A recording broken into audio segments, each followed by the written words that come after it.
Berawal dari cita dan asa untuk membangun negeri, memberikan segenap rasa dan tenaga untuk menghasilkan pemikiran terbaik bagi negeri tercinta, kami ada untuk Indonesia.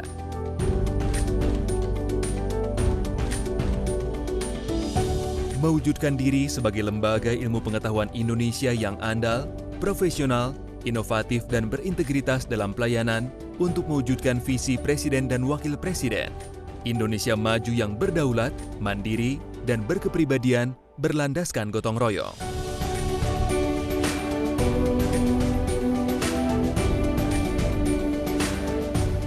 LIPI memiliki berbagai pusat penelitian tersebar di seluruh Indonesia yang berada di bawah kepala LIPI, Deputi Ilmu Pengetahuan Hayati, Deputi Ilmu Pengetahuan Kebumian, Deputi Ilmu Pengetahuan Teknik, Deputi Ilmu Pengetahuan Sosial dan Kemanusiaan, Deputi Jasa Ilmiah dan SDM Pendukung Iptek di bawah Sekretariat Utama LIPI.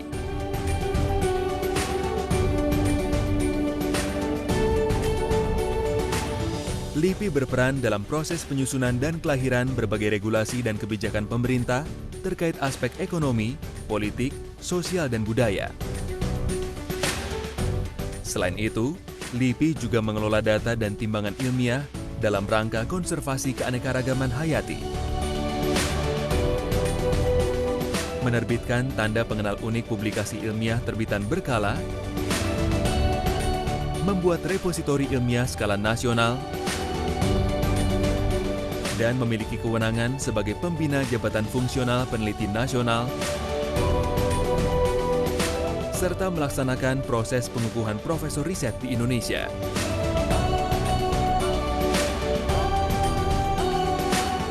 Kini, LIPI juga mendukung percepatan penanganan COVID-19, baik melalui riset berupa kajian maupun produk, maupun pengembangan SDM melalui program Indonesia Memanggil.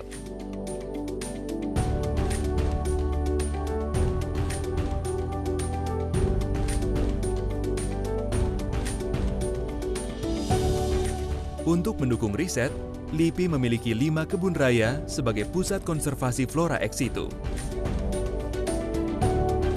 2 museum yang memiliki koleksi flora, fauna, dan kesejarahan alam Indonesia,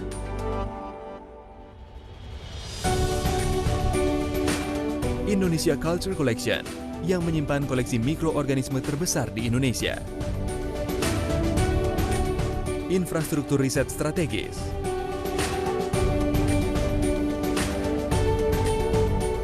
dan beberapa pusat berskala internasional, yaitu Asia Pacific Center for Eco-Hydrology atau APCE. LIPI telah menghasilkan hasil riset yang berkualitas dan bermanfaat bagi masyarakat,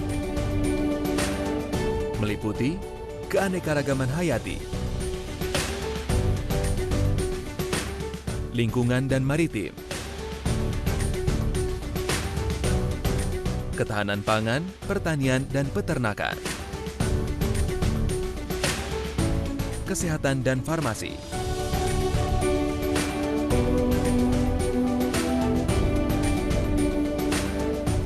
material maju,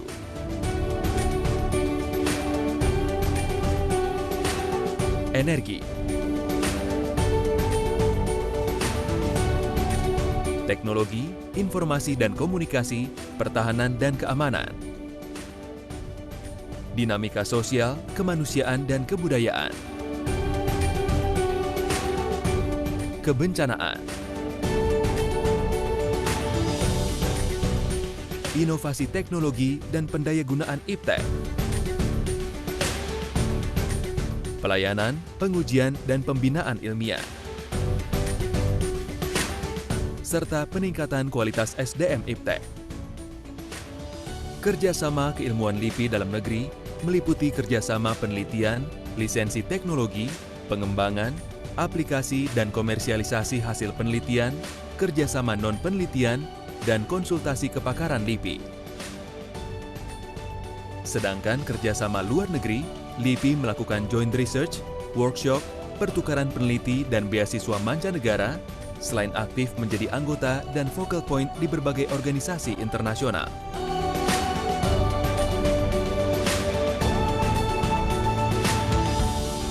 Melalui kolaborasi bersinergi, menghasilkan riset yang berkualitas LIPI terus memberikan manfaat nyata, kontribusi berarti, dan turut mewujudkan cita dan asa membangun negeri kita tercinta, Indonesia.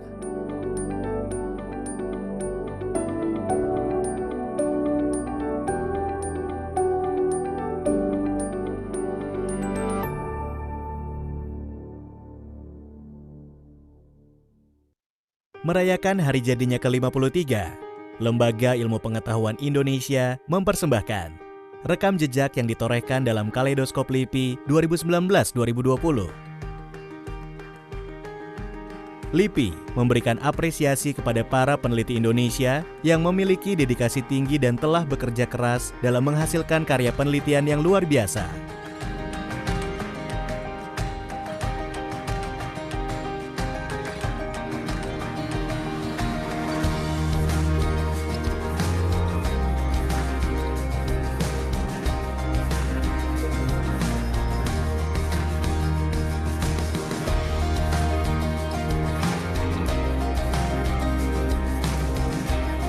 Para peneliti LIPI pun turut menorehkan segudang prestasi di negeri sendiri maupun kancah internasional. Mempertahankan prestasi yang sudah diraih dan meraih prestasi membanggakan lainnya, membuktikan bahwa LIPI konsisten dan terus berusaha sebaik mungkin dalam melakukan penelitian yang hasilnya dapat bermanfaat bagi masyarakat.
Indonesia negeri yang kaya dalam keanekaragaman hayatinya.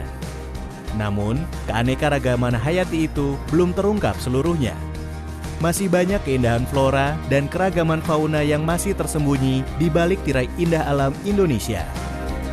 Para peneliti LIPI merekam temuan baru berbagai flora fauna di seluruh Indonesia.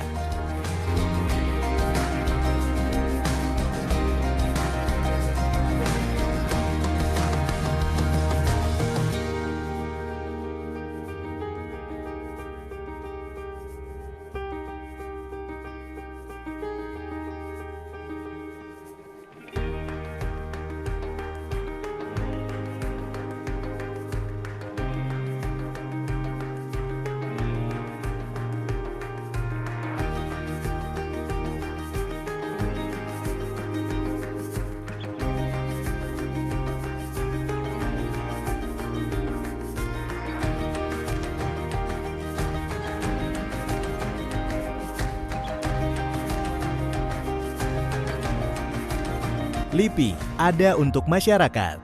Oleh karena itu, LIPI berusaha selalu mendekatkan diri pada masyarakat, menyebarluaskan hasil penelitian yang telah dilakukan pada masyarakat, dan meningkatkan kinerja menjadi lebih baik untuk meningkatkan bakti pada negeri.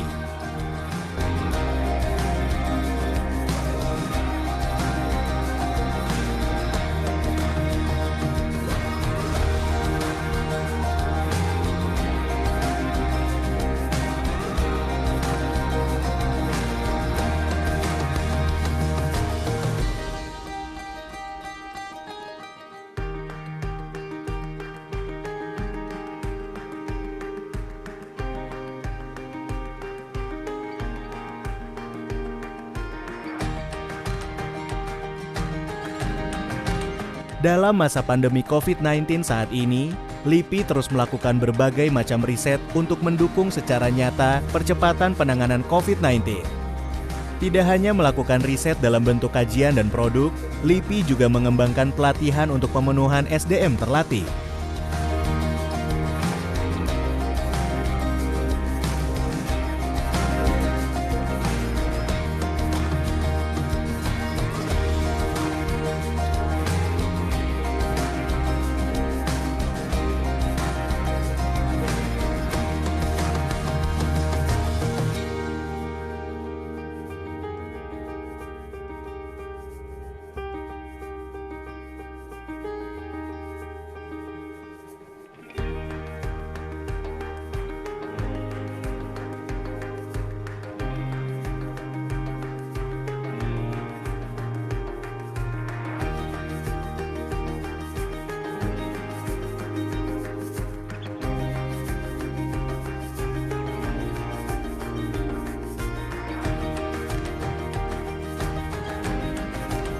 Berbagai macam prestasi telah LIPI torehkan, melakukan riset yang secara nyata menghasilkan kebermanfaatan bagi masyarakat Indonesia.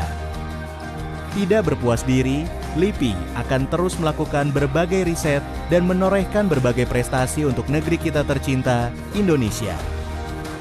Sampai jumpa di Kaleidoskop tahun 2020-2021.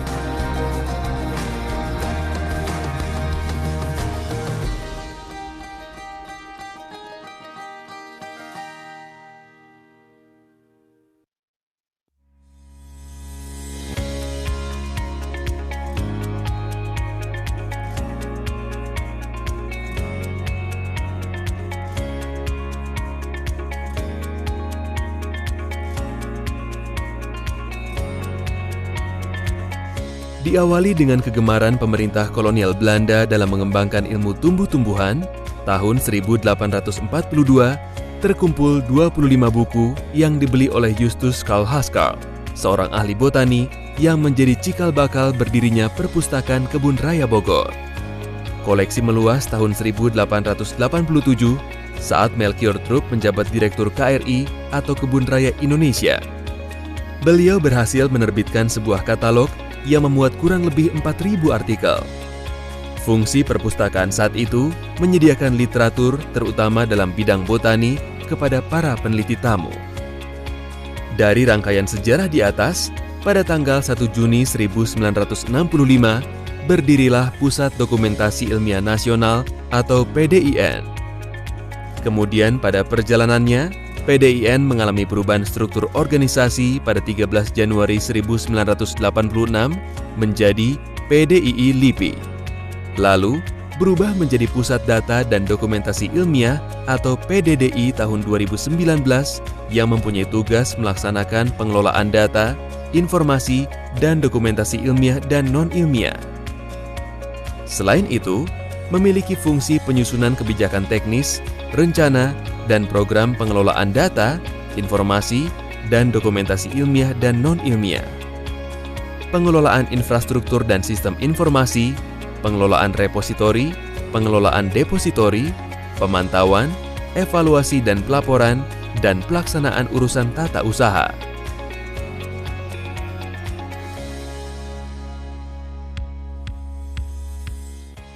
Untuk perpustakaan kawasan itu memang merupakan salah satu dari perubahan proses di bisnis di reorganisasi LIPI tahap pertama yang dimulai tahun 2019 awal tahun ya.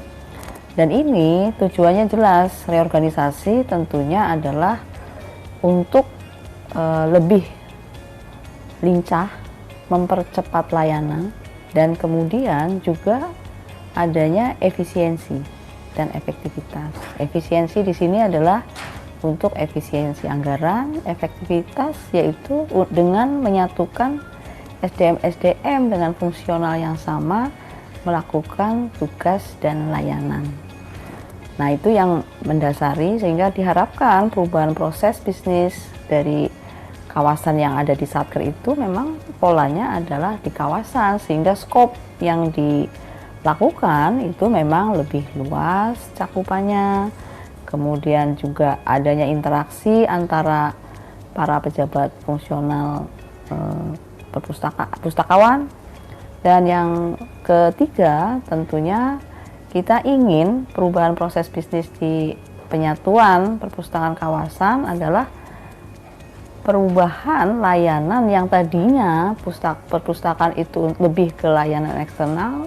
Kita sering lupa bahwa sekarang ini kita harus memprioritaskan juga pentingnya database center, ya, di mana PDDI sudah harus melakukan fungsi sebagai pusat data informasinya yang dilakukan hasil riset LIPI. Tidak hanya hasil riset, justru data-data capaian korporat itu harus menjadi tugas dan fungsi dari pustakawan di perpustakaan kawasan.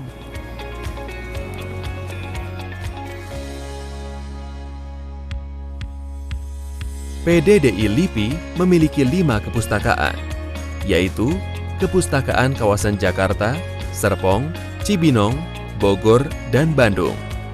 Tiap kepustakaan memiliki koleksi buku, jurnal, laporan eksplorasi, skripsi, tesis baik itu tercetak maupun digital, sesuai dengan disiplin ilmu pengetahuan dan penelitian di LIPI. Microfiche juga melengkapi ragam koleksi yang hanya terdapat di Kepustakaan Kawasan Jakarta. Kepustakaan Kawasan Jakarta merupakan gabungan dari Perpustakaan PDDI, Perpustakaan Pusat Penelitian Oseanografi, dan Perpustakaan Kedeputian Bidang Ilmu Pengetahuan Sosial dan Kemanusiaan atau IPSK, difokuskan pada 2 bidang ilmu pengetahuan, yaitu ilmu sosial dan kemanusiaan dan ilmu kelautan. Kepustakaan Kawasan Serpong memiliki koleksi bidang rekayasa dan informasi standar teknis seperti ASTM, JIS, ISO, SAE. Pustakawan akan bekerja sama dengan perpustakaan lain seperti BSN, Trisindo, maupun penyedia informasi standar teknis di seluruh dunia. Kepustakaan Kawasan Cibinong LIPI merupakan gabungan dari Perpustakaan Pusat Penelitian Biologi, Pusat Penelitian Bioteknologi, Pusat Penelitian Biomaterial, dan Pusat Penelitian Limnologi. Memiliki koleksi keanekaragaman hayati, bioteknologi, biomaterial, dan perairan darat atau sistem informasi danau. Kepustakaan Kawasan Bogor, Cibinong, dan Jakarta memiliki koleksi antiquariat yang merupakan referensi bagi para peneliti dari zaman dahulu hingga sekarang dengan bidang penelitian konservasi, perkebunrayaan, botani, zoologi, dan oseanografi. Terakhir, Kepustakaan Kawasan Bandung mengelola koleksi-koleksi satuan kerja Pusat Penelitian Teknik dan Kebumian. Keunikan dari Kepustakaan Kawasan Bandung ini adalah jenis koleksi yang dikelolanya dalam bentuk multimedia, seperti film iptek, animasi, dan e-book 3 dimensi. Selain itu, terdapat ruang sinema yang bisa dimanfaatkan untuk menonton maupun berdiskusi terkait film yang diputar. Era Industri 4.0 mulai masuk dalam pengelolaan perpustakaan. Tantangan yang dihadapi oleh perpustakaan dan pustakawan diantaranya interkoneksi, kolaborasi, layanan berbasis IoT atau Internet of Things, dan Big Data. Dalam rangka menuju visi dan misi PDI yaitu menjadi repositori ilmiah nasional, maka kami menawarkan kepada seluruh sivitas LIPI termasuk peneliti maupun litbang seluruh Indonesia untuk mempreservasi data penelitiannya.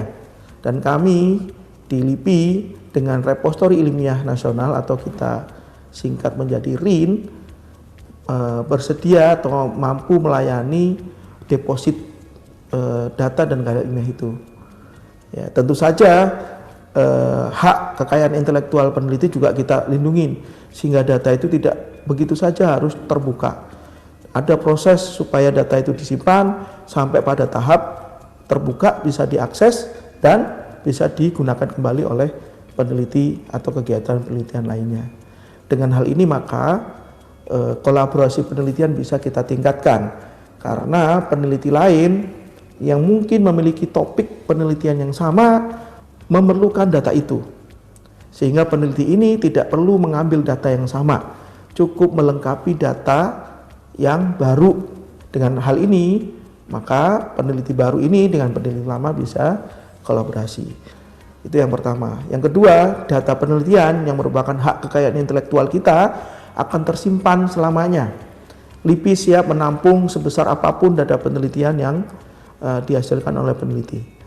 Kondisi sekarang di infrastruktur LIPI kita sudah punya 5 petabyte untuk data penelitian, dan mudah-mudahan akhir tahun kita bisa punya sampai 12 petabyte, dan itu akan terus kita tingkatkan untuk melayani penyimpanan dan preservasi data penelitian se-Indonesia.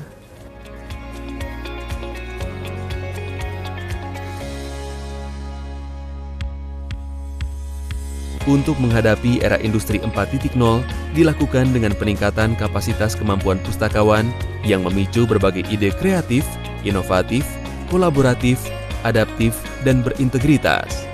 Di antaranya, 1. Tersertifikasi. 2. Mampu mengelola data ilmiah atau repositori ilmiah nasional.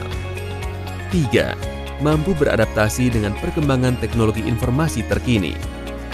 4. Mengembangkan sistem integrasi kepustakaan LIPI. Kepustakaan LIPI bekerja berlandaskan nilai LIPI, integritas, ilmiah, unggul guna mendukung program pemerintah dalam menciptakan SDM unggul untuk Indonesia maju.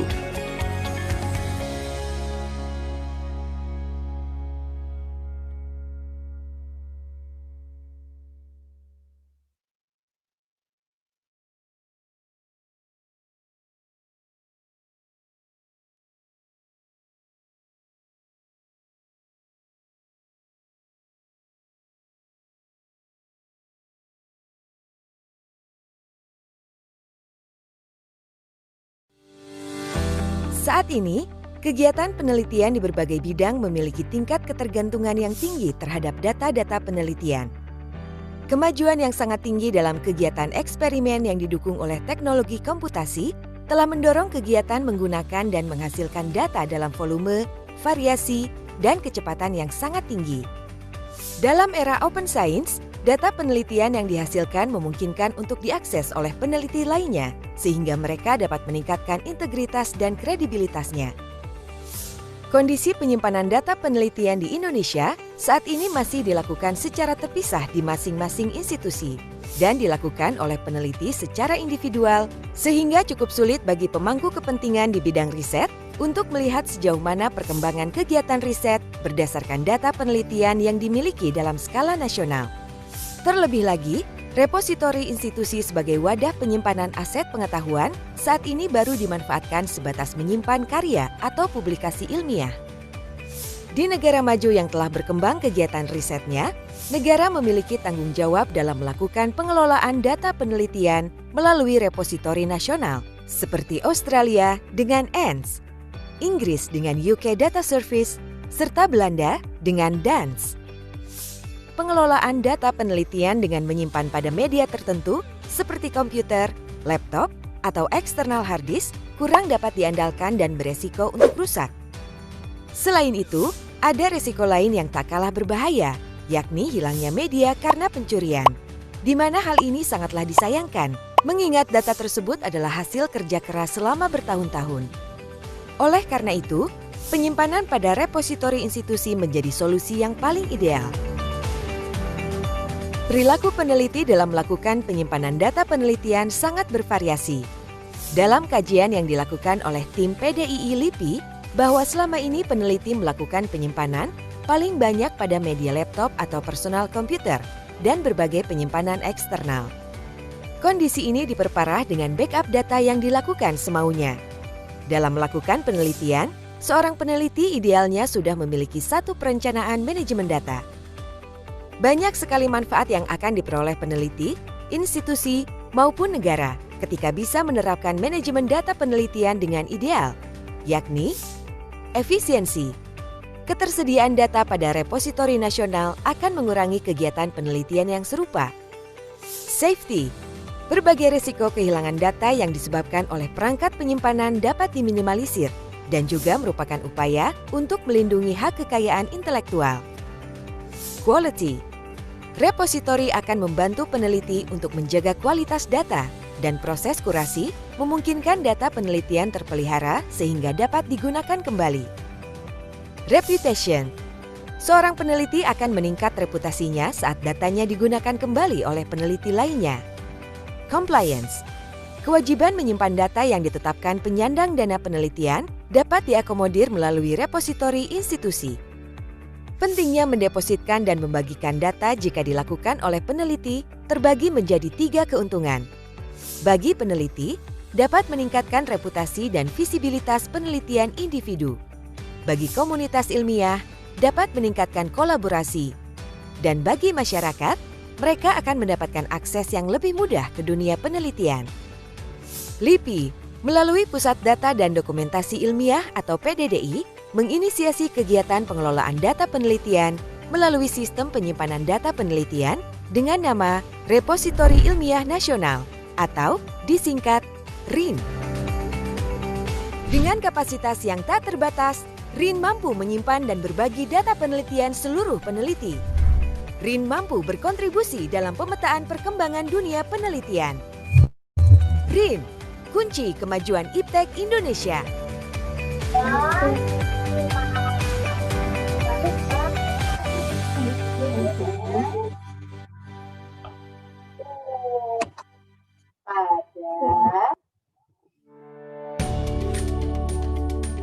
Berawal dari cita dan asa untuk membangun negeri, memberikan segenap rasa dan tenaga untuk menghasilkan pemikiran terbaik bagi negeri tercinta, kami ada untuk Indonesia.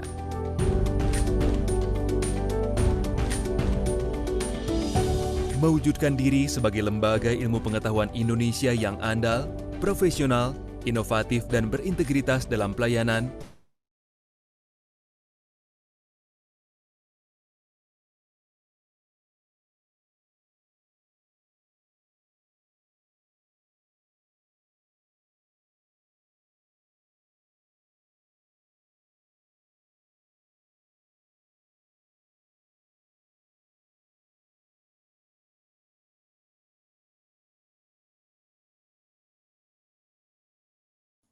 Halo, selamat pagi semua. Bisa didengar? Pagi, Pak. Mohon maaf nih, saya salah. Pagi Pak Hendro, Pak Hendro. Salam Bu Amelia. Pak Tasabta, terima kasih. Ya, Pak Handoko.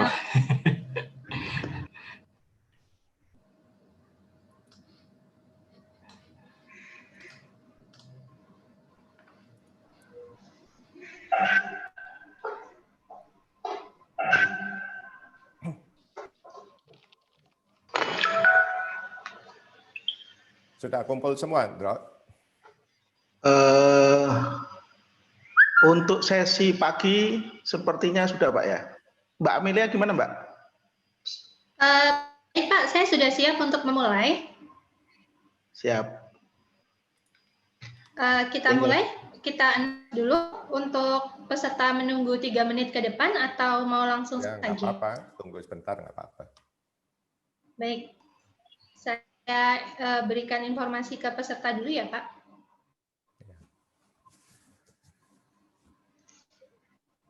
Good morning, ladies and gentlemen. This event of conference will about to start in the next 3 minutes. Please have your camera on.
Assalamualaikum warahmatullahi wabarakatuh. Good morning, ladies and gentlemen. We're delighted to welcome you all to the third annual conference on documentation and information, the future of Indonesian research, data management, and open science. This event is hosted by PDDI LIPI, Indonesia Institute of Science, in collaboration with ECPE, Association of Indonesian Library and Information Professionals, and supported by KITLV and Goethe Institute. This conference aims to bring academic discussion about the developing of open access into the open science, which we believe will be a promising future for research management. In addition, this conference is also intended to connect the scientists from the field of documentation and information, as well as the professionals in the current field. It is an honor to me to introduce myself, Amelia Mariesia, and on behalf of the event committee, to welcome all the honorable guests and participants at this event. First, we would like to Honorable Dr. Laksana Trihanko as Chairman of Indonesian Institute of Sciences. Honorable Hendro Subagio, Master of Engineering, Acting Director from PDDI, Indonesian Institute of Sciences. Honorable Dr. Dasapta Erwiawan from Bandung Technology Institute, Indonesia. Honorable Hilary Hanahu as Secretary General from Research Data Alliance. Honorable Kurt de Belder, Director of University Library from Leiden University. Honorable Dr. Matthias Pramke Crow from Leibniz Gemeinschaft. Honorable Alison Behling as officer from U.S. Department, U.S. Embassy. All the distinguished speakers, guests, ladies and gentlemen. For a brief moment, let us state our truly grateful that during this pandemic situation, we could all gather here with a safe and healthy condition.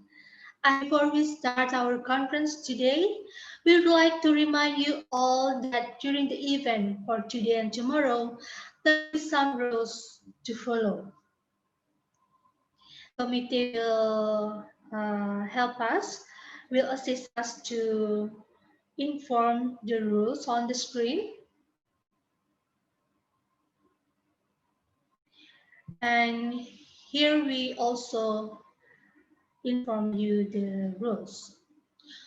First one, all the attendees are expected to use devices that meet the requirement for using the Zoom application. Please have a stable internet connection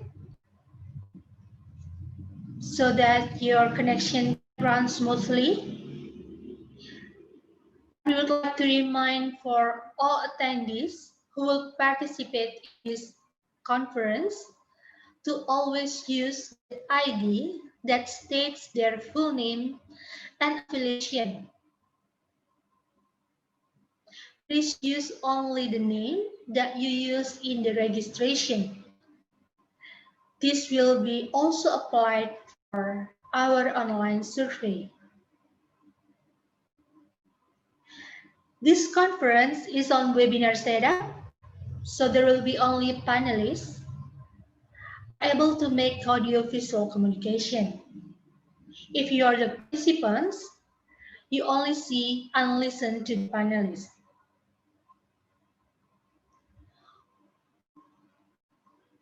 All the attendees are asked to attend the webinar session solemnly and attentively.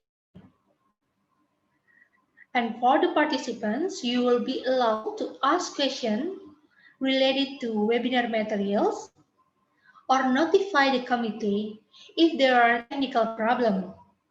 You could use the Q&A feature or raise hand.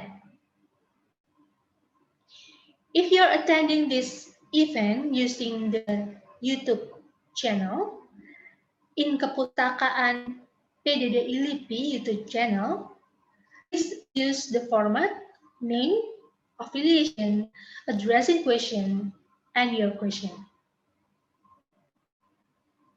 All the participants are not allowed to write opinion or information that are offensive, racist, or immoral in nature. The committee has the full right to block and remove attendees from this webinar or the YouTube channel who violate the rules previously mentioned. E-certificates will only be passed to attendees who have filled the attendance register and an online survey will delivered thereon. The survey will be provided by the committee. E-certificate and PowerPoint slides will be delivered to participants via email for maximum 14 days after the webinar. The webinar recording will be made available for general viewing on Perpustakaan PDD ILIPI YouTube channel.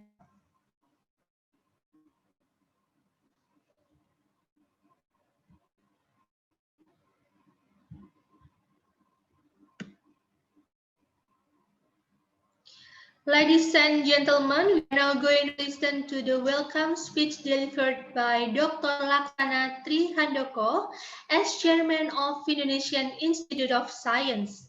Dr. Laksana Trihandoko, time is yours. Ya, terima kasih Mbak Amelia.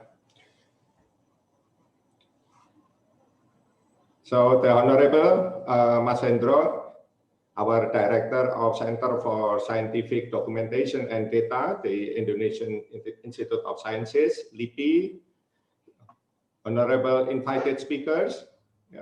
As I can see, there is Pak Dr. Dasapta Erwin Irawan from ITB, Bandung Institute of Technology, and also Hilary Hanahu from Research Data Alliance, the Alison L. Behning from US Embassy, Kurt de Belder from Leiden University, Matthias Premkors from Leibniz Gemeinschaft, and of course, distinguished speakers, participants, ladies and gentlemen, Assalamualaikum warahmatullahi wabarakatuh. Selamat pagi, salam sejahtera, salam sehat untuk kita semua. Salam, Om Swastiastu, Namo Buddhaya, salam kebajikan. Very good morning for everyone. So it is a great honor for LIPI to today organize and to host this third international conference on documentation and information with a theme on the future of Indonesian research, data management, and open science. So on behalf of LIPI, I would like to welcome you all at LIPI, even virtually, and thank you very much for joining the conference in the midst of the current COVID-19 pandemic. So, ladies and gentlemen, actually LIPI is the oldest and the largest research institution in Indonesia, and we do care a lot about data and of course the data management as well, because everyone knows very well that good science is always started from having good and proper scientific data. In particular, after the new law of National System for Science and Technology, please allow me to share a short presentation. Wait a minute.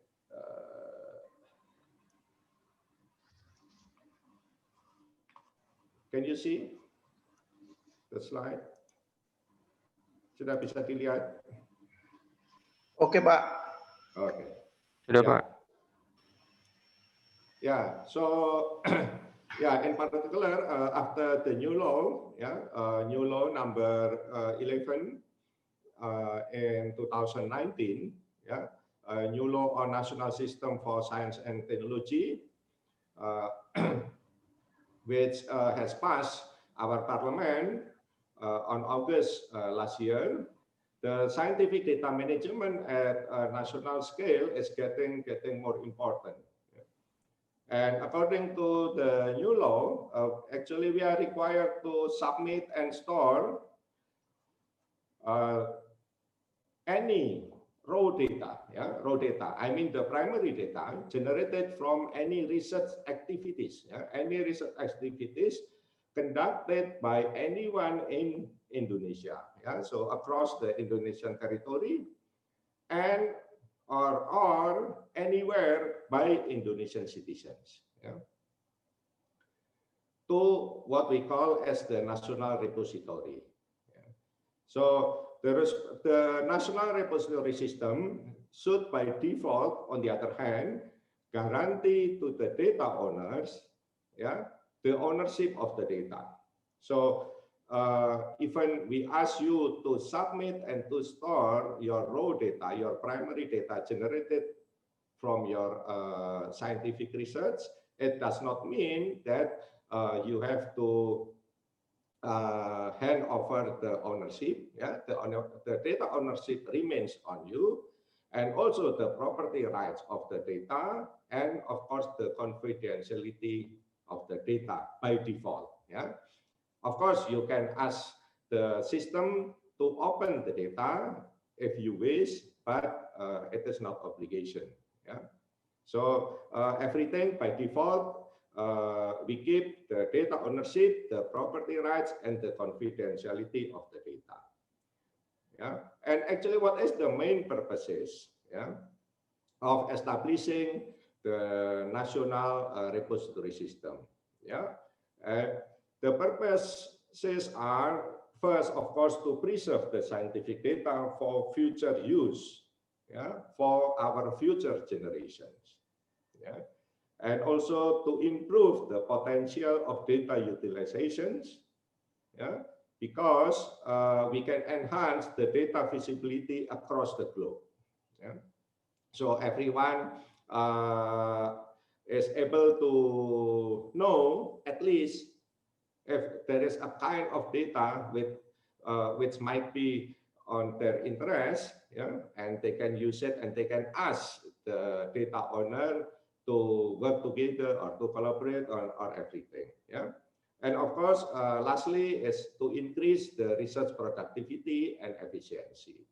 So you don't need to repeat data acquisition, for example, by going to or repeating the survey or something like exploring or pouring the I don't know if you are working on something like geology, do the same thing at the same location if you know that there is already the data available somewhere. And this is actually what we call as the open science, as far as I understand.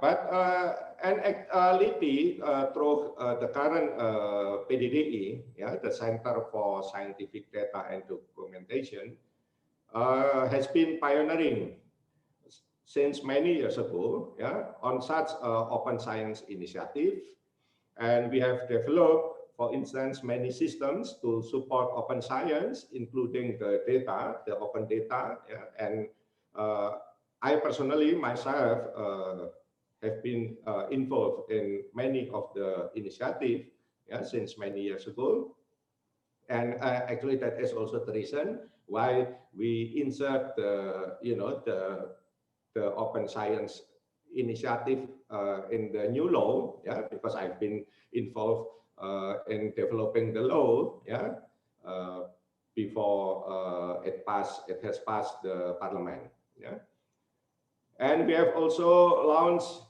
since last year, as I remember, the national repository, so Pak Hendro and his colleague has launched the national repository system. We call it as RIN, RIN, the National Scientific Repository, Repository Ilmiah Nasional.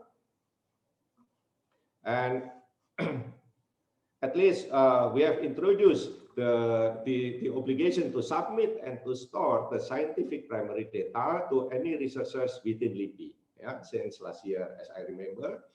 And for the other one else, Indonesian researchers outside LIPI, we open the RIN, the National Scientific Repository, to all of them by voluntary, not yet obligatory, and that is the current situation.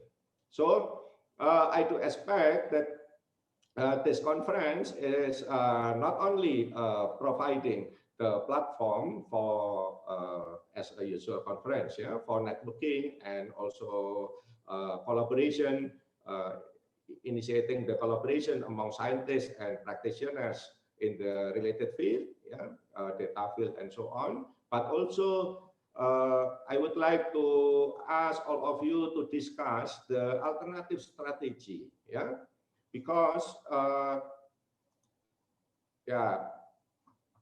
to make the open science really happens in our futures, in particular our research life. Because as all of us know very well, I believe, open science could involve many aspects, with each of them has yet their own fundamental problems, as I wrote in my presentation. And so we have to work very hard to discuss and to provide any solutions, to answer any doubts against the implementations of the open science itself. Otherwise, it could not happen, I do believe, because open science could involve open data, open access, open publication, and so on. Maybe another opens. And for instance, I can give you few examples. In the case of open data, for instance, there is a fundamental problem on how we manage the property right. How we can pass the ethical clearance by keeping the confidentiality of the data. Actually, if the data consisting of some human subject or something like that. Also, there is another issue related to digital MTA, material transfer agreement. If you work with some data generated from any species, for instance, in life sciences, and you don't bring the physical species outside the country, but you bring the digital data of the complete digital data of the species outside the country. Actually, you don't need to bring it; you just uploading it and so on. So there is still an unclear issue regarding the MTA, the digital MTA. And of course, there is also the ABS, ABS issue, the access benefit sharing, following the Nagoya Protocol. How we can guarantee the benefit for the local people owning for instance, the traditional knowledge, where the data was generated. In the case of open access, we have also still some issues on how we can attribute the data generator or put the acknowledgement and everything. But and also open publications. This open publication is still long story since I was PhD students 20 years ago, and more, because we are still discussing how who bear the publication costs and who will pay the publication costs and who will get the benefit, and how we can share properly and fairly the cost and so on. So there are still many issues remaining, unfortunately, and that is, I think, our task to consider, to discuss, and to provide realistic strategy to overcome such issues. And lastly, the big issue is how to put the balances, between research standard, and the open data, because every researcher knows very well that you don't have any, you cannot claim any what we call the invention, the innovation just by having the data. You have to create the innovation. Of course, you create the innovations, you generate the invention from the data you have. But you cannot claim such thing just by having the data. So there is a big problem on how we can appreciate the data generator, beside the scientist. So because for instance, during this pandemic, I can tell you a short story during this pandemic related to the data. We every country has submitted the whole genome sequencing data of the locally extracted sequencing of the local virus, the SARS-CoV-2 viruses, to what we call as the GIS-8 repository system. You can find it very easily, just googling the GIS-8, and you can find all of the submitted and stored and approved whole genome sequencing of all the SARS-CoV-2 viruses coming from any regions across the globe. And we have one case. We have submitted, and actually that is the LIPI researchers, our COVID-19 team at LIPI. They have submitted a single whole genome sequencing generated from a patient at Tangerang City, just nearby the airport. And the genome sequence is quite rare and unique. The data is quite rare and unique, and of course scientifically interesting. But soon, 2 weeks, just 2 weeks, after submitting the data, there is another very, very strong research group, a foreign research group, writing a publication and scientific application, of course, analyzing and finding something quite interesting using the data. Then you can imagine that the invention, the new things is attributed to the research group outside Indonesia, of course. That is the standard of research, across the global research standard. But of course, we can understand that the data generator, and actually that is the LIPI researchers, a team within LIPI, feels very, very bad. That makes them to postpone all of the plan to submit, a series of whole genome sequencing data until now. So they have decided to analyze by themselves first before submitting the data to the GIS-8.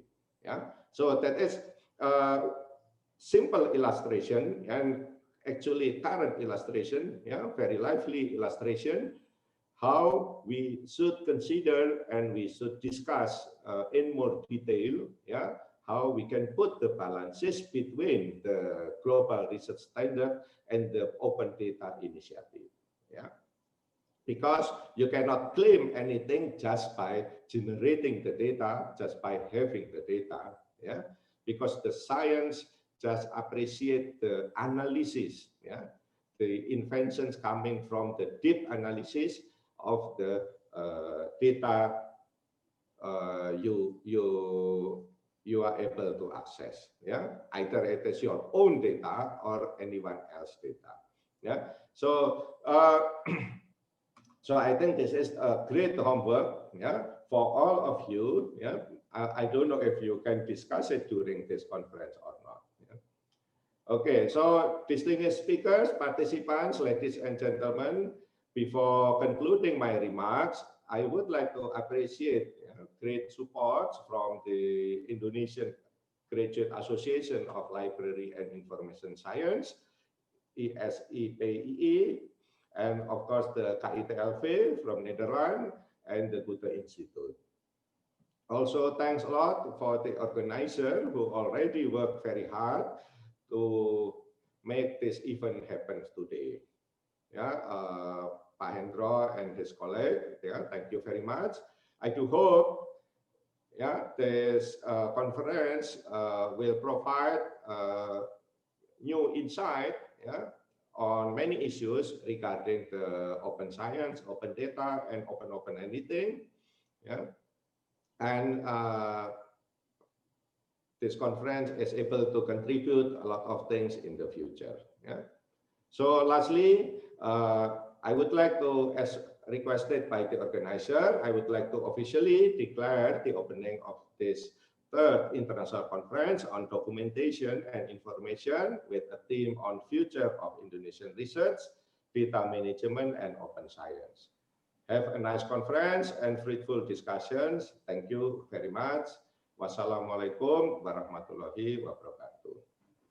I pass. Waalaikumsalam warahmatullahi wabarakatuh. I will stop the sharing the screen. Okay. Thank you. Terima kasih semuanya. Thank you. Thank you, Mr. Handoko, for your welcome speech. And ladies and gentlemen, as we will have the event for 2 days, we would like to inform you the event rundown for today. There will be 2 sessions for today. The first session from now on to 12:30.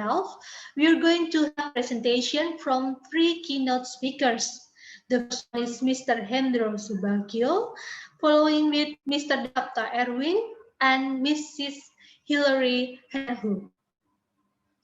This event will be led by our moderator, Ms. Mardiareni Sulaiman. Then we'll have a time break for about 30 minutes before we have a call for paper session. We're informing you in advance that there will be different webinar rooms to attending call for paper session, and we will informing the link later on. As scheduled, the event will be ended by 3 p.m. for today. Ladies and gentlemen, we will approaching the first session for today. And again, we are kindly remind you to always use the same name with the name you use in the registration, as well as when you are responding any questionnaire from the committee. Also, we kindly remind you to use your name and affiliate for the ID for Zoom webinar. Now, we are going to have presentation from our honorable keynote speakers. And before that, let me to inform you about our moderator curriculum vitae. Mrs. Mardiareni Sulaiman, she's occupied as research data librarian at PDDI from University of Indonesia for her bachelor degree and continuing with the City University of London for her master program funded by Beasiswa LPDP. She has also joined CILIP professional organization based on UK, and you could reach her at madiareni.sulaiman@gmail.com. So, Mrs. Mardiareni Sulaiman, time is yours to start the presentation with our honorable speakers. Thank you, Ms. Amelia. Good morning, everyone, the Honorable Mr. and Madam Speakers, distinguished guests, ladies and gentlemen. Assalamualaikum warahmatullahi wabarakatuh.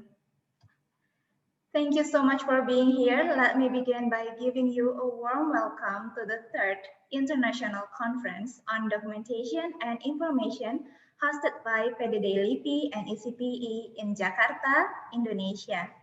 My name is Mardiareni Sulaiman. For those of you who don't know me yet, I am Research Data Librarian in Indonesian Institute of Sciences. It's such an honor to join with you here in this event. And in this morning, I will deliver the morning session by speaking English but sometimes I will use bahasa in Q&A session. Thank you so much for your participation. In this occasion, we shall have outstanding presentation from our prominent presenters, whom I believe shall enrich our insights and knowledge regarding the theme of this seminar, that is the future of Indonesian research, data management, and open science. On this special event, we have several talks as follows. First, it's related to open science in Indonesia by Dr. Dasapta Erwin Irawan. Good morning, Mr. Erwin. Morning, Mbak Reni. Good morning, all panelists and attendants. Yeah, thank you, Mr. Erwin. And second, we'll cover how the Indonesian Institute of Sciences support data management by Mr. Hendro Subagio. Good morning, Mr. Hendro. Good morning, Mbak Reni. Thank you, Mr. Hendro. And the third, we will see the importance of open science and data sharing during pandemic situation by Ms. Hilary Hanahu. Good early morning, Ms. Hilary. She already joined us here on the panelists. Good morning, I'm here. Yeah, thank you so much for joining us as our special guest and keynote speaker, Hilary. Because she is in Italy now, so it's still down there, and we have 5-hour time differences. Hope we can discuss more on your session. You've probably noticed that since the beginning of pandemic, there are so many platforms that voluntarily support open science for COVID-19. So public could access freely and make a good use from those data. The question is, how's the response of Indonesia and the global world to this issue? We could find the answer from the session 1. It is now my pleasure to introduce our guest speaker. He is Dr. Dasapta Erwin Irawan. He spent all of his higher education in Institut Teknologi Bandung.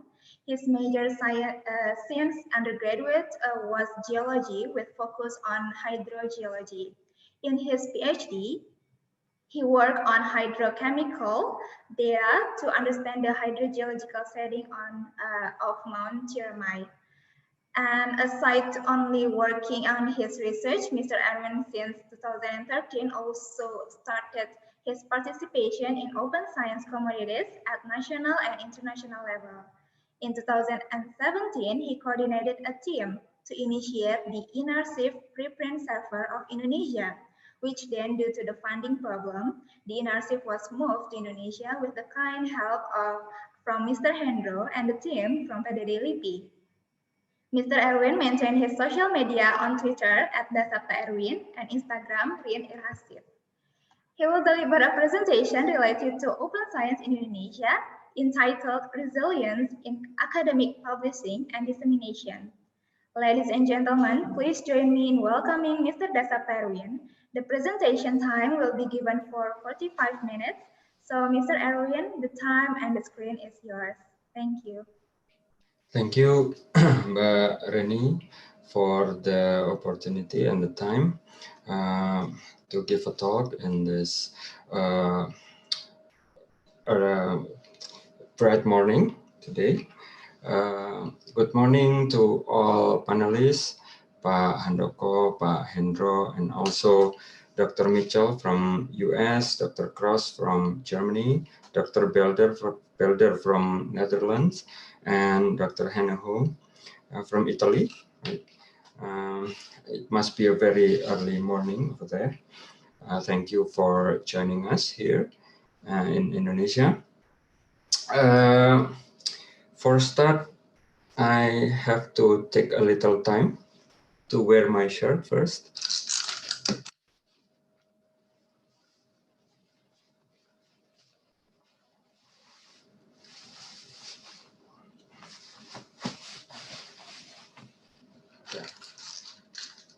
So I usually wear this shirt during my presentation. So to give everyone a bit of a context of what I'm going to talk about today. So I have a complete slides, but I will be only showing several of those slides this morning. The link is already in the chat box.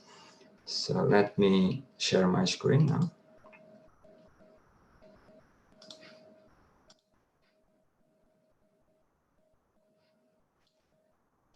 Can you all see my screen? Yes. Okay, thank you. The title of my talk will be this: the resilience in academic and scholarly publishing in Indonesia, especially. But I think the content of my talk here is very much relevant to many countries. For instance, Indonesia, of course, Indonesia, right?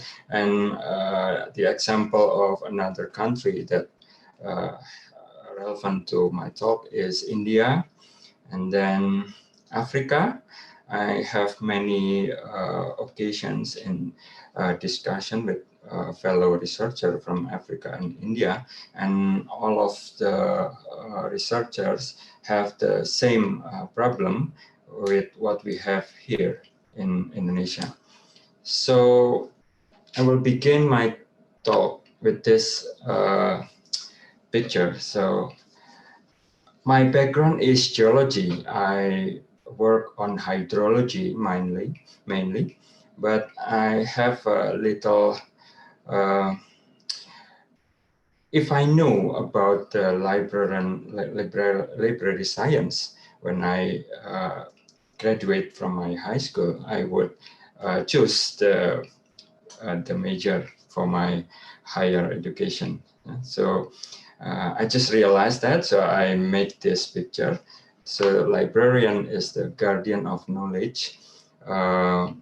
So this is how I think about the librarian. So they all, the function is as provider of availability of information, access to information, dissemination to information, and also the maintainer, right? They keep the sustainability of the flowing of the informations, and the searchability as well, and also the accessibility. They maintain those three aspects in science disseminations. And also the other important role would be to advocate, right? To explain, to influence people, and to foster the awareness, to share informations where data is part of the information nowadays. So how can we build a resilience in academic publishing? Earlier, Pak Handoko had mentioned about some issues we face in try to implementing open science in Indonesia. So I came up with this picture to summarize my thoughts, and also several thoughts from our colleagues in the Good Science Indonesia group and Open Science Indonesia group. So how to build this resilience? First is we have to scale small. What do I mean with scaling small is how to keep the infrastructure minimized according to our needs, right? So everything will be within our reach. So no, we don't have to invite people from outside of our ecosystem, especially those with profit background, to help us, right? And we try to minimize the operations, and hopefully we will have less effort to do that. And the other one is scholar led. So in the beginning of the development of science, scholars was the initiator of science, right?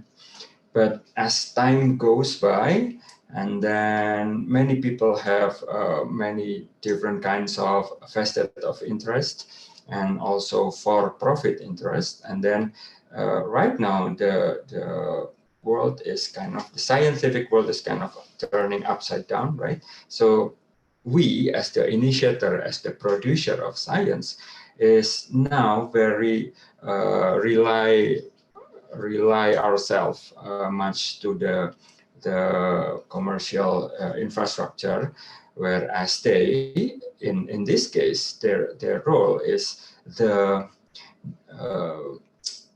I can say their role would be the packaging, in the packaging department, right? We are the producer, we produce science, and the publishing entities is kind of the working on the packaging department. So the basic principle is science as public goods.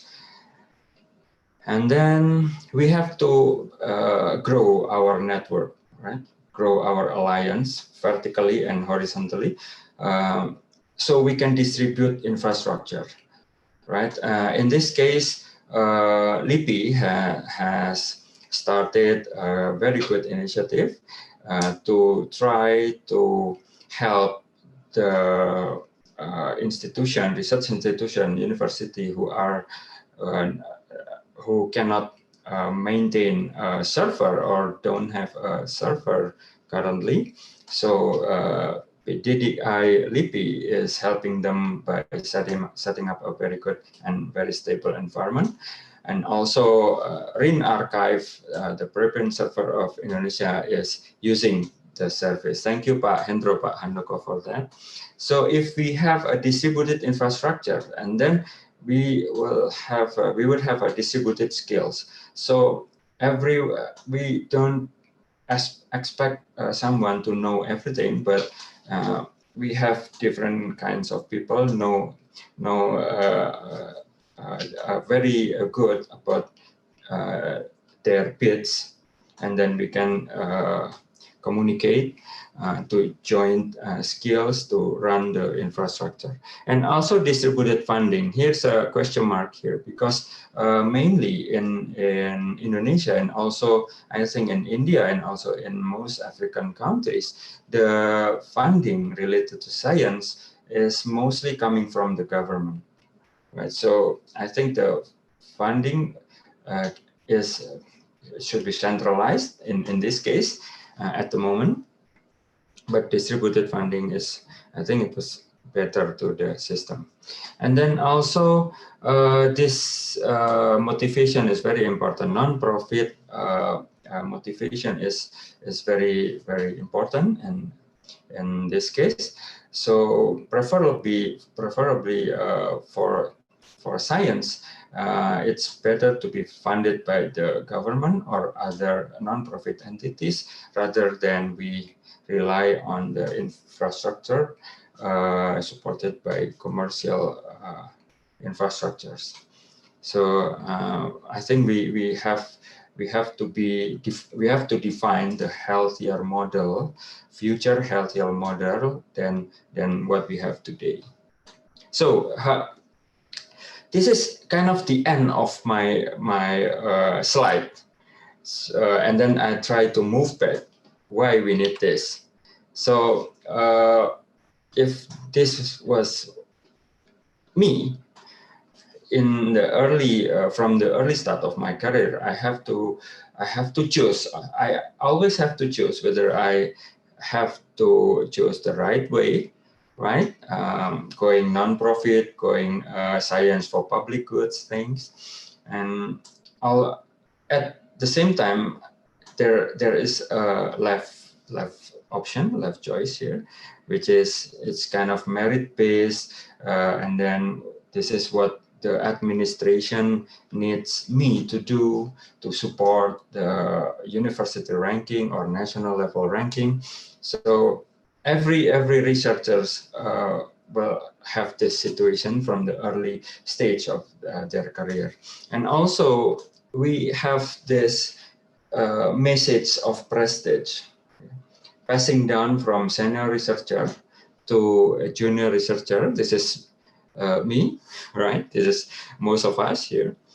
And the message is to try to build this wall. I call it the digital new Berlin walls of prestige. So the wall of prestige is built by ourselves, and then at the end, we also complain about it, right?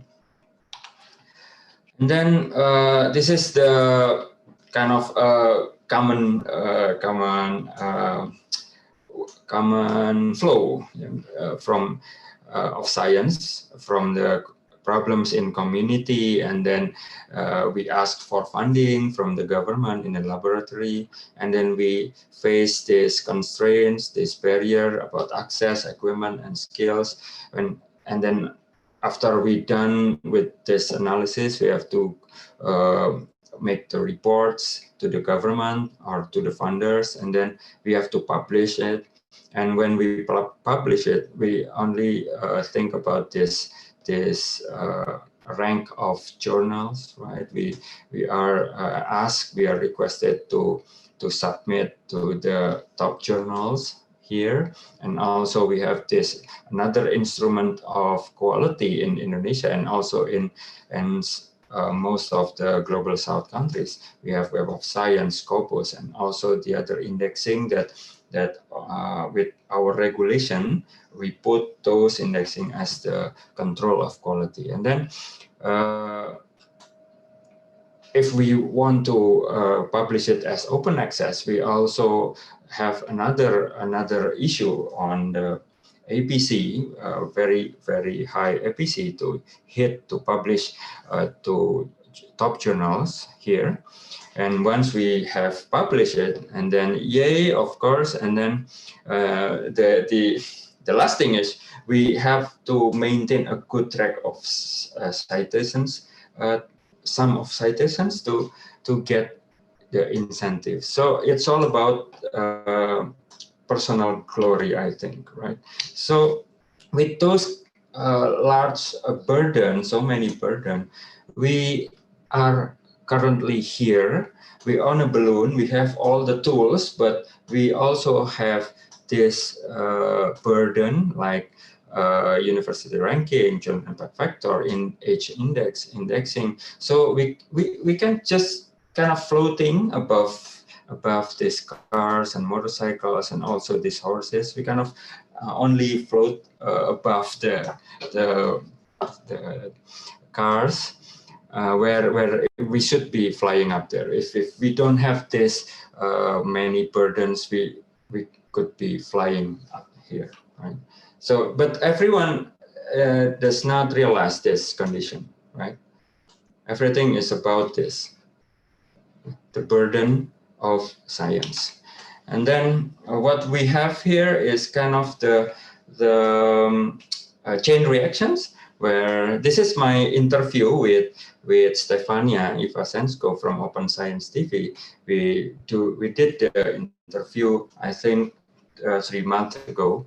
It will be a live show in YouTube in a few weeks. So this is what happened. This is the nation. It could be Indonesia, it could be India, it could be African country. We have negotiations to this person who is they have this promise to give this in return, which is mostly about prestige, right? And then this person, which represents a country, bring the whole fleet of science, of assets in the negotiation, so they can get this, right? So we kind of forget this human value of science and also the playful side of science, right? So this is the summary of what we have here. So this is Indonesia. It could be another country. So the most part who spend money the most is the country, right? The state. They fund the research. They also give the publishing fund for ABC, for open access publishing schema.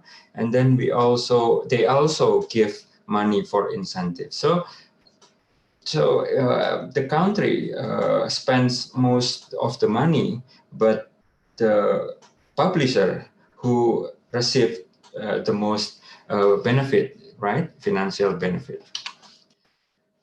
So this is kind of summarized my talk here. This is the Berlin Wall. We have this start of science. We have the launch of archive here.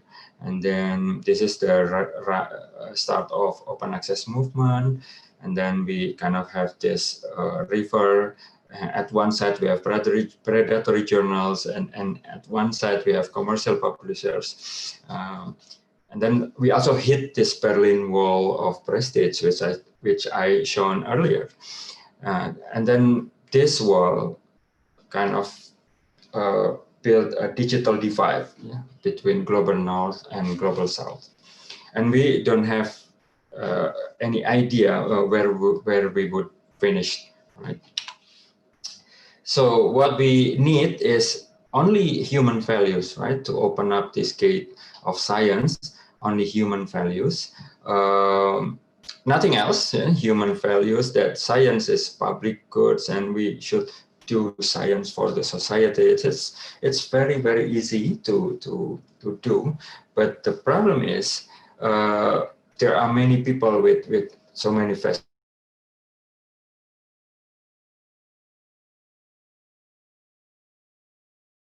It's a social solution or non-technical solution that we need. So this is the end of my presentations. We also would like to invite you to read this piece in Indonesian language that is published last week. And then this is the informal translation in English of the piece. But the conversation is try to release the formal translation by the end of this week. So thank you very much. So at the end, open science is just science done right. Thank you very much, Mbak Reni, for the time. Thank you so much for the insight, Mr. Erwin. And yeah, I couldn't agree more. Indonesia needs to highlight this awareness to open science movement. And it's a wonderful sketch of how you deliver the message of the importance of this issue to the public.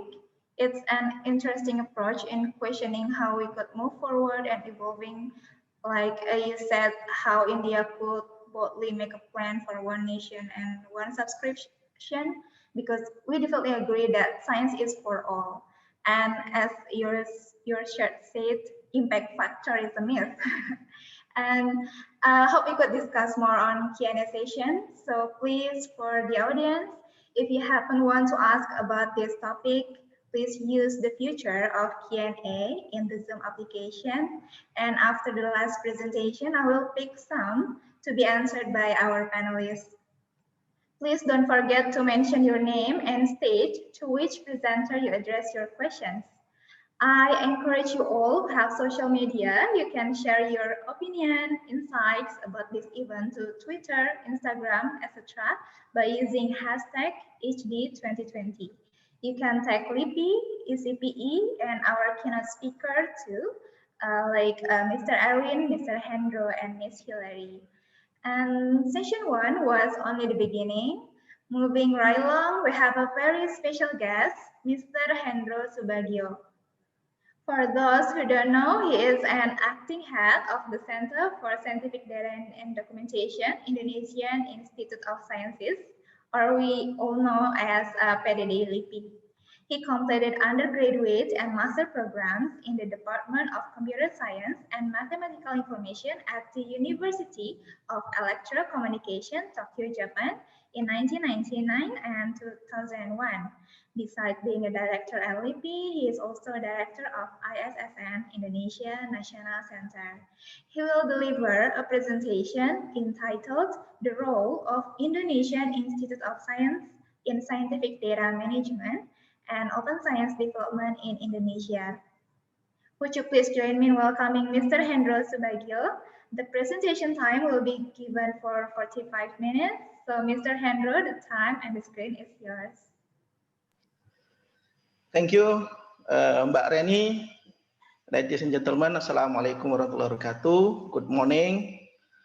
I hope we all health in this pandemic. Allow me that my core presentation is actually has been presented by our chairman, Dr. Handoko, but I will be add some more explanation about the idea. Allow me to share my presentation. Okay, it's okay. Okay. So my presentation outline is first, I think it is important to talk about LIPI, Indonesian Institute of Sciences. We call LIPI because this is important to know the background and the context why we do this such thing. And then I will explain about LIPI and Research Management Indonesia, and the last, what's LIPI roles in open science and RDM. And I think the last item is this clearly has explained by our chairman, Dr. Handoko. So I will skip faster in this item. Okay, LIPI, that's said by Dr. Handoko. This is the oldest and biggest R&D institute in Indonesia. We have a wide scope of scientific fields. All fields in the scientific already have in LIPI, except one, medical field. There's no doctor, no hospital management, and so on. And LIPI has function of coaching, developing, and accrediting government employees for functional researcher. Because in Indonesia, in government agency, we have functional positions. This different from structural or ordinary employees. There's functional position, and one of some functional position is researcher. And LIPI become supervisory agency for this functional position. So what LIPI make regulation for research, this must be impact for them. And LIPI is actually in the first become organization. LIPI is not LIPI, but we call it MIPI, M-I-P-I. This is the merger of all research institute in Indonesia. So become one institution. This is LIPI, and has a task to guide development of science and technology, and to give consideration to the government in terms of scientific policy.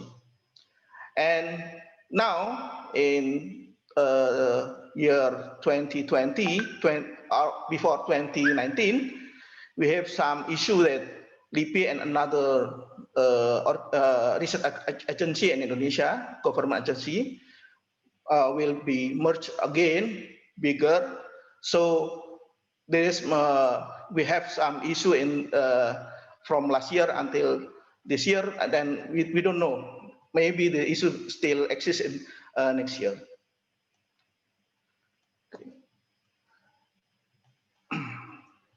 Okay, so I will present this slide and 3 or 4 slides from our presentation last week.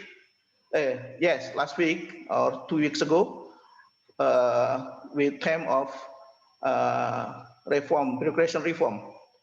This is the picture of our past in LIPI. We work like islands. The units in LIPI is separated, and some work, some research activity done by scattered, no integration. We have 6 deputies. Under the deputy, there are several research centers, and each research center often operates independently. They have a research project independently, some theme overlapping between the several centers. We call this silos phenomena. In bahasa, we call it ecer-ecer, silos ecer-ecer.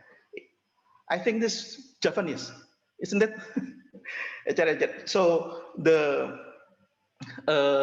LIPI has, one LIPI has 47 boxes, 47 research centers, and separated in 24 locations across Indonesia. Each research center has own research agenda, resulting in duplication and sometimes overlapping of research project. And from this slides is actually my presentation, our presentation from IT perspective, that IT infrastructure development is also not integrated. Therefore, research data and information will not well consolidated, and at the end, mutual duplications and data and information not connected, so the validity of data information is doubtful. We still have this problem now, but we struggling to fight this problem, and we hope this problem will finish in 1 or 2 years in the future. This condition also make the same in research of Indonesia. Research agency of government or university have phenomena ecer-ecer, silos phenomena. Because LIPI is like miniature of Indonesian research activity. So this is, we think this also happen in universities and research agency of Indonesia. And we propose that problem must be changed, that we have to change immediately. And before we have to map how to research ecosystem must be built, we identify there's 3 main components of research management, and these 3 important components must be changed. First, human resource. This is what we done in the last year. We for human resource, researcher and research support worker like me, I am is not researcher. As head of PDDI, now my role is just research support worker. This must be work based on KPI. Prior to this, before this, monitoring and evaluation was very weak, so we have to improve this aspect.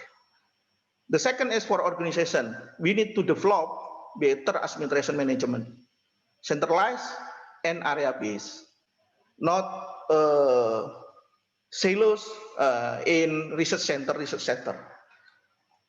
And for budget, we must to refocusing the infrastructure, hardware and software, centralized management of research infrastructure, and this make this, if will be success to make this reform, we hope we can make a better ecosystem of research.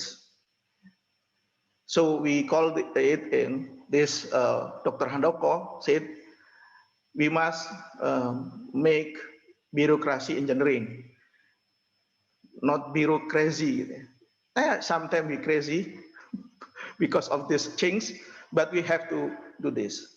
And the more important thing is in the bottom, we have implement the ELSA, the system that manage all of services, science services, manage laboratory, manage the infrastructure, and this ELSA must be open access to all researchers, not only LIPI employees, but also researchers outside LIPI. So the infrastructure of research in LIPI can be used, reused, utilized by researchers across Indonesia, or also foreign maybe, like as said by Dr. Erwin, we have provide the services for community open access to hosting the in archive or read archive, yeah, Mr. Erwin. Thank you for your use. And the next slide, there is our dream of research management.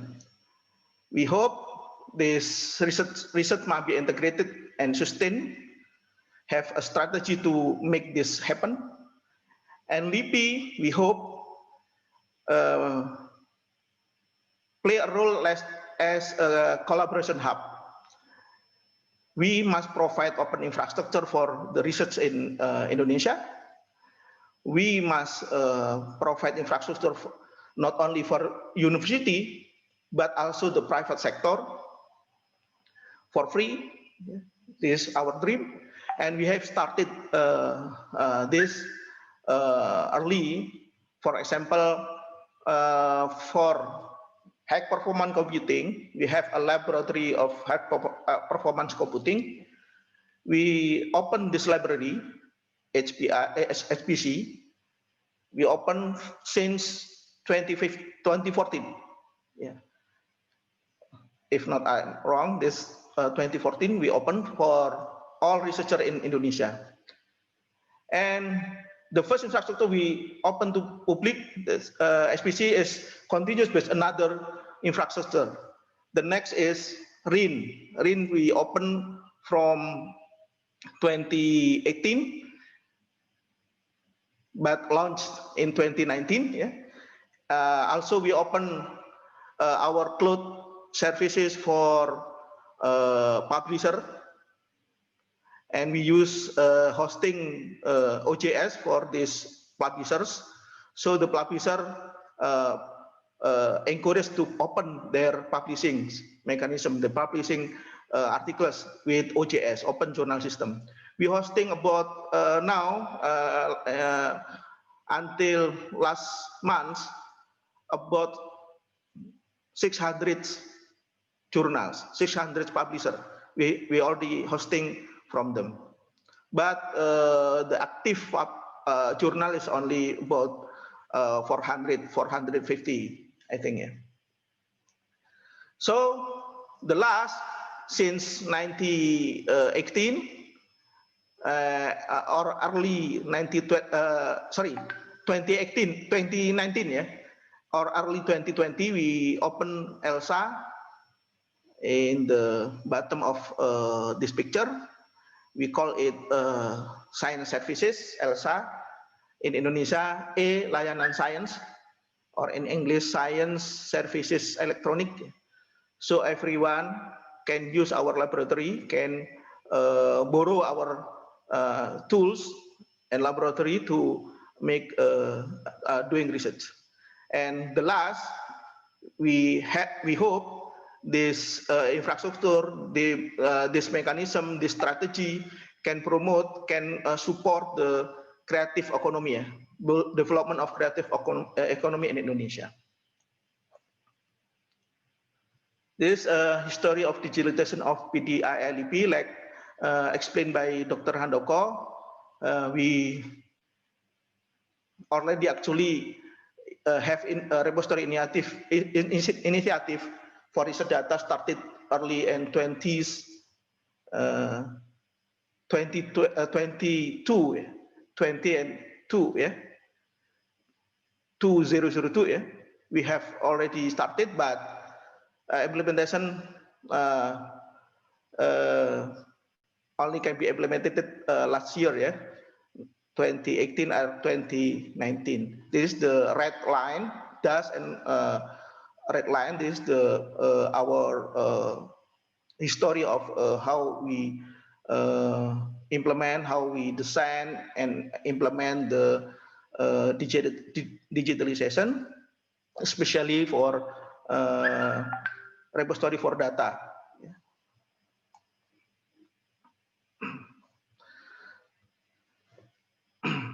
Okay, this slide is about what we think about the problem of research management in Indonesia. We think there is two most problem about research data management. Research data management is not done properly. This is clear because our study have a conclusion that our researcher in not have a capacity to make research data management better according to standard. Like and we have a video in the early of this webinar, there is 70% researcher forget to pick up data regularly. Yeah. Mostly of the researcher back up data of their primary data or the secondary data if they remember.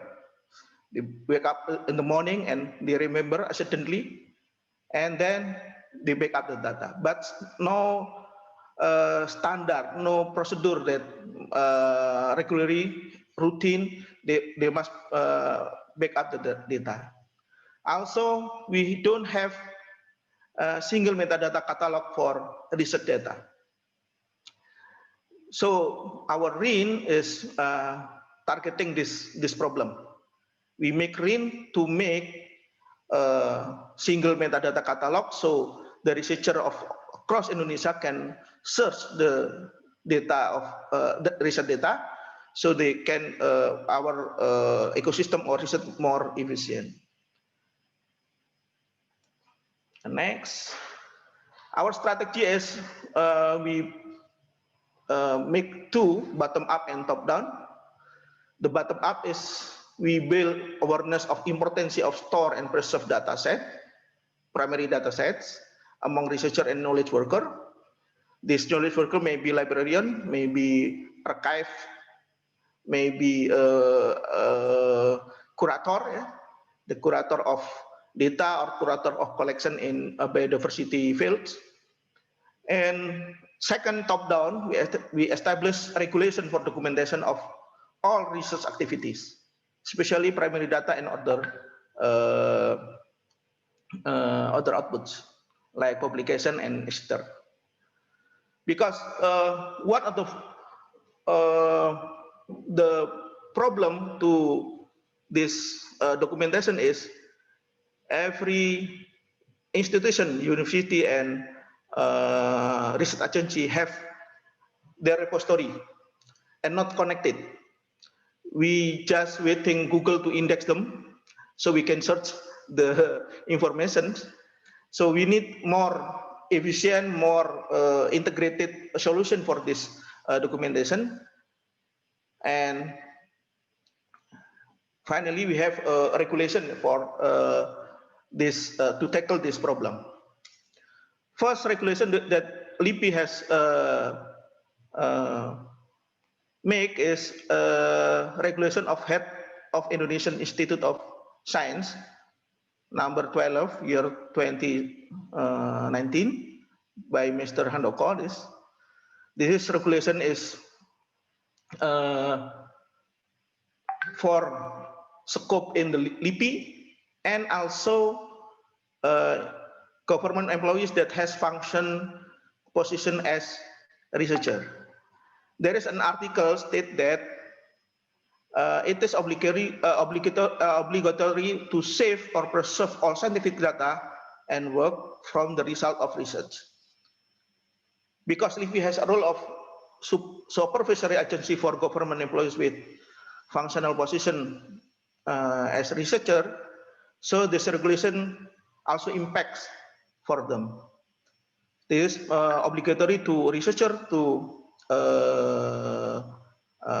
save their work, especially primary data, to their repository. But this regulation have no big impact. We make this regulation 2019, but not running well. So we promote this regulation to the new law that time developed by LIPI and other research agency. Alhamdulillah, thank to God, the law number 11 year 2019 have published, have made by the government and DPR, yeah. The new regulation of National System of Science and Technology have an article that the central government stipulates the obligation to save or preserve all primary data and outputs from result of research and development. Sorry, this is wrong. This must from the result of research and innovation development. This article makes sure big budgets and effort are not lost. Data and result must be preserved and can be reused. So the research activity must more, we hope, more be efficient. Also, this article encourages research collaborations, because if there is data and outputs open to all researchers, it makes other researcher, junior researcher, can contact to the senior or previous researcher to make a collaboration of research. And this is also develop the research network in national research ecosystem. Okay, sorry. This law number 11 year 2019. Okay, our conclusion, resume of our presentation is already said by Dr. Hendro, our chairman, this morning. So I will skip this. Okay, so this is the last my slide about research data management. Sorry, not the last. Yeah, there's some experience of our implementation in how to make research data be safe and preserved in national scope and can be reused by other researchers. And first time we build this initiative, we make the regulation or rule must be preserved, must be safe, but it is not running well, because all researchers is have afraid to make open their data. So we promote to the researcher, sharing is optional, because sharing is waiting with the publications to publish, and then we can share the data. So we tell to talk to the researcher, there's not obligation to share, but the obligation is must be deposit the data. So we have jargon, deposit is must, sharing is optional. This is more efficient to promote the reusable research. This may be the slide. research data management approach that LIPI have done. We provide the infrastructure, yeah, and the infrastructure of research must be open. And LIPI has been already open the infrastructure, not only the cloud services, server, or application, but also the laboratory and tools in the laboratory. So LIPI has opened itself as an open organization by opening the all research infrastructure for public freely. Some have already opened, but some ongoing process. We hope this faster to finish this process. The strategy also impact for research data. We provide open services for research data deposit, and we also provide other open research infrastructure, labs, computation, biodiversity collections. We also help researcher and research organization to establish research data management. We have this program. If there is university of researcher need to know how to maintain, we can help them. We promote data exchange and sharing, and also we promote metadata indexing among national and institutional repository or depository. University of research agency not necessary to upload their data to RIN, but they can make the already exist repository system, and we can connect their system to our system RIN, so the indexing and management of metadata more efficient and can be searched and can be used across Indonesia. Okay, this is the website of Layanan Science, or we call it ELSA. Yes, in Indonesia this is a woman name. Yeah. So maybe our researcher make love with this website, because this ELSA, we have what we call this laboratory for testing, analysis, measurement, and calibrations. This is open for a researcher. If the researcher need the tools that we have already running, researcher can come to us and use this tool. Also, we have SPC, high performance computing. This also open. And the other is this, the already we open for a long time, but we stayed in this, we merged in this website. So we have integrated system to manage this open infrastructure. Okay, this is a summary of my presentation. Research management must be make better, so we can support research ecosystem, better research ecosystem in Indonesia. Indonesian Science Institute Science or LIPI play a role like as a collaboration hub. We provide open infrastructure. We also provide applications we call ELSA to open this infrastructure. This infrastructure not only open for researcher from government, but also from university and private sector or industry. Thank you, everyone, and thank you, Mbak Rani, for the time.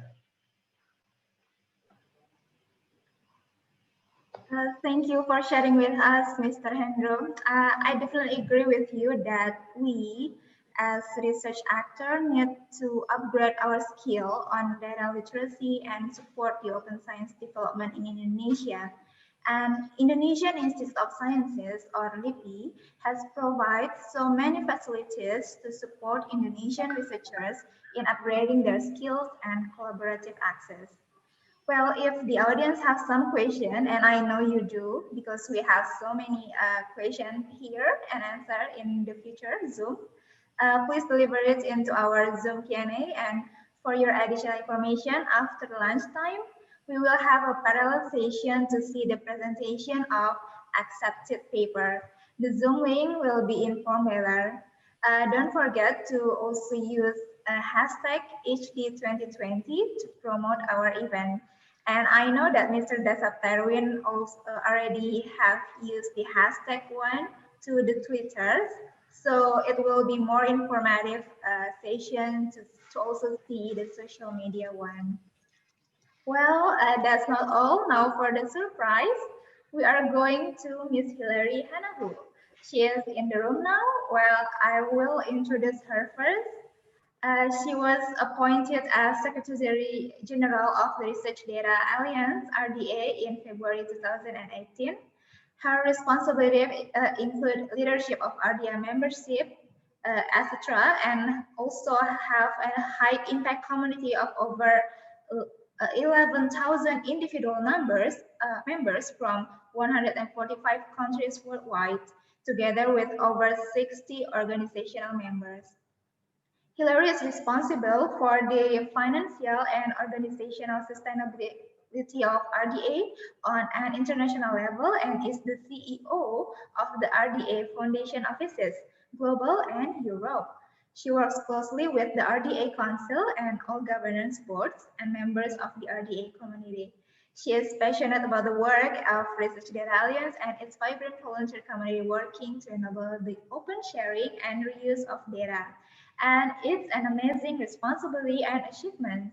So today she will deliver a presentation entitled The Importance of Open Science and Data Sharing in Response to COVID-19.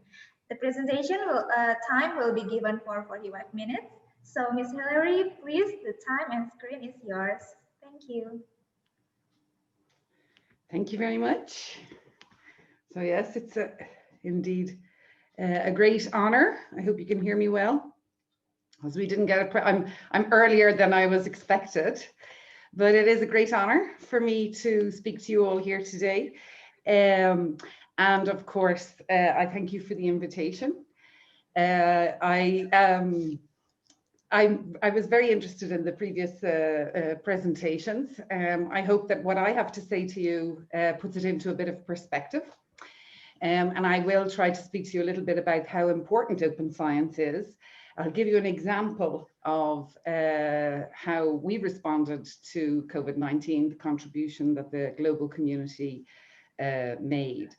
And I thank you for the introduction. It's quite humbling to hear that, but I am very lucky and very proud to represent an amazing community of 11,000 volunteer people from across the world. So I do my utmost to try and honor their work, which is very, very important.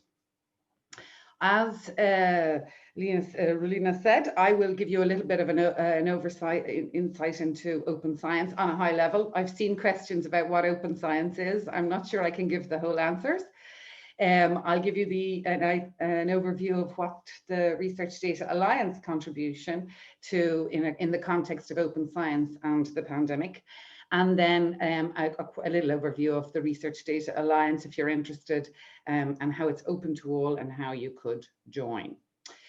So let me start with the open science part and the concepts and the challenges, I suppose, benefits, and rather than recommendations like I've written, I think I'd like to say suggestions, yeah. And how a few ideas that perhaps when defining open science and the work around open science and different policies around it, some suggestions that come from our alliance.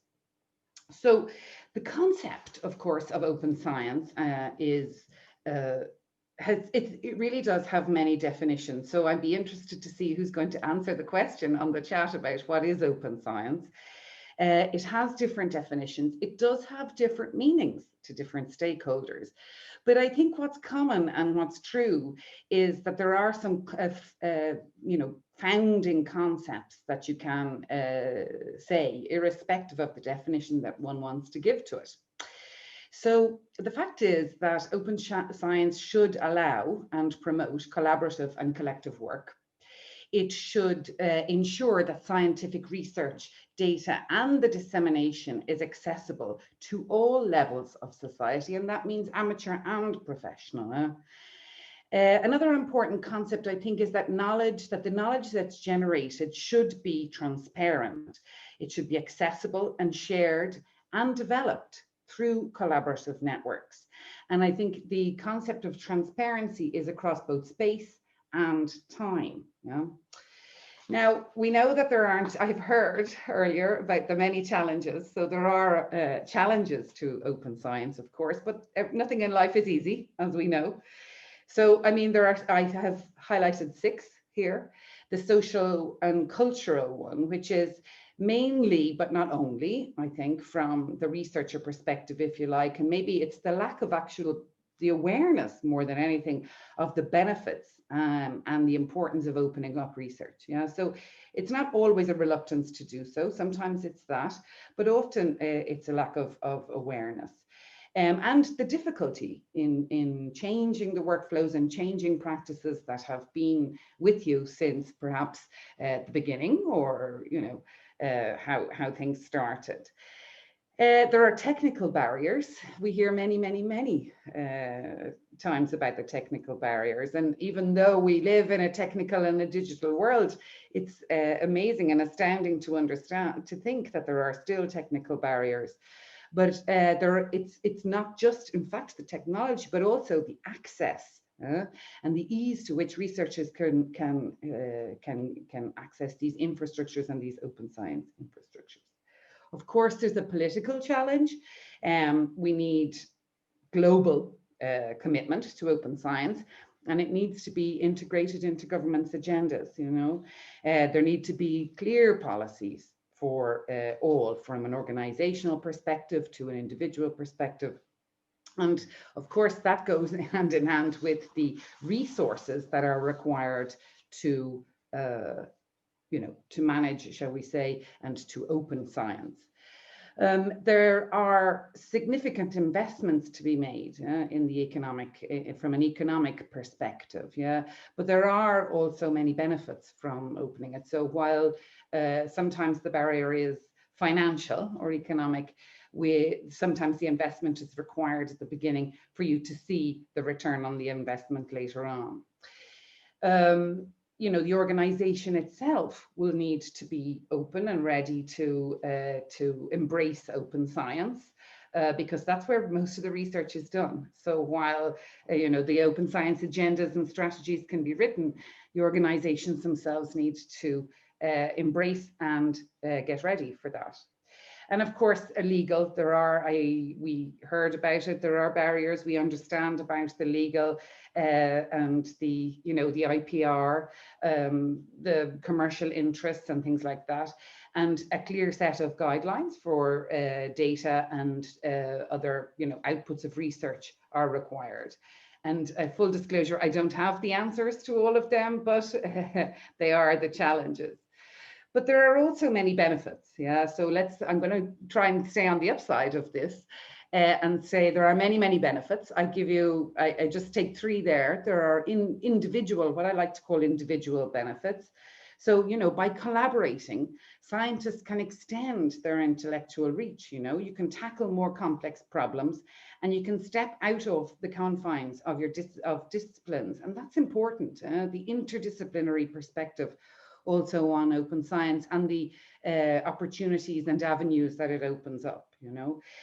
Freely exchanging data will transform the nature of what science really means to researchers and scientists. Of course, the entrepreneur, there are aspects, there are commercial interests, we understand that. I fully believe that in an ecosystem of open science, all players have a role. But we should ensure that their role is the correct one.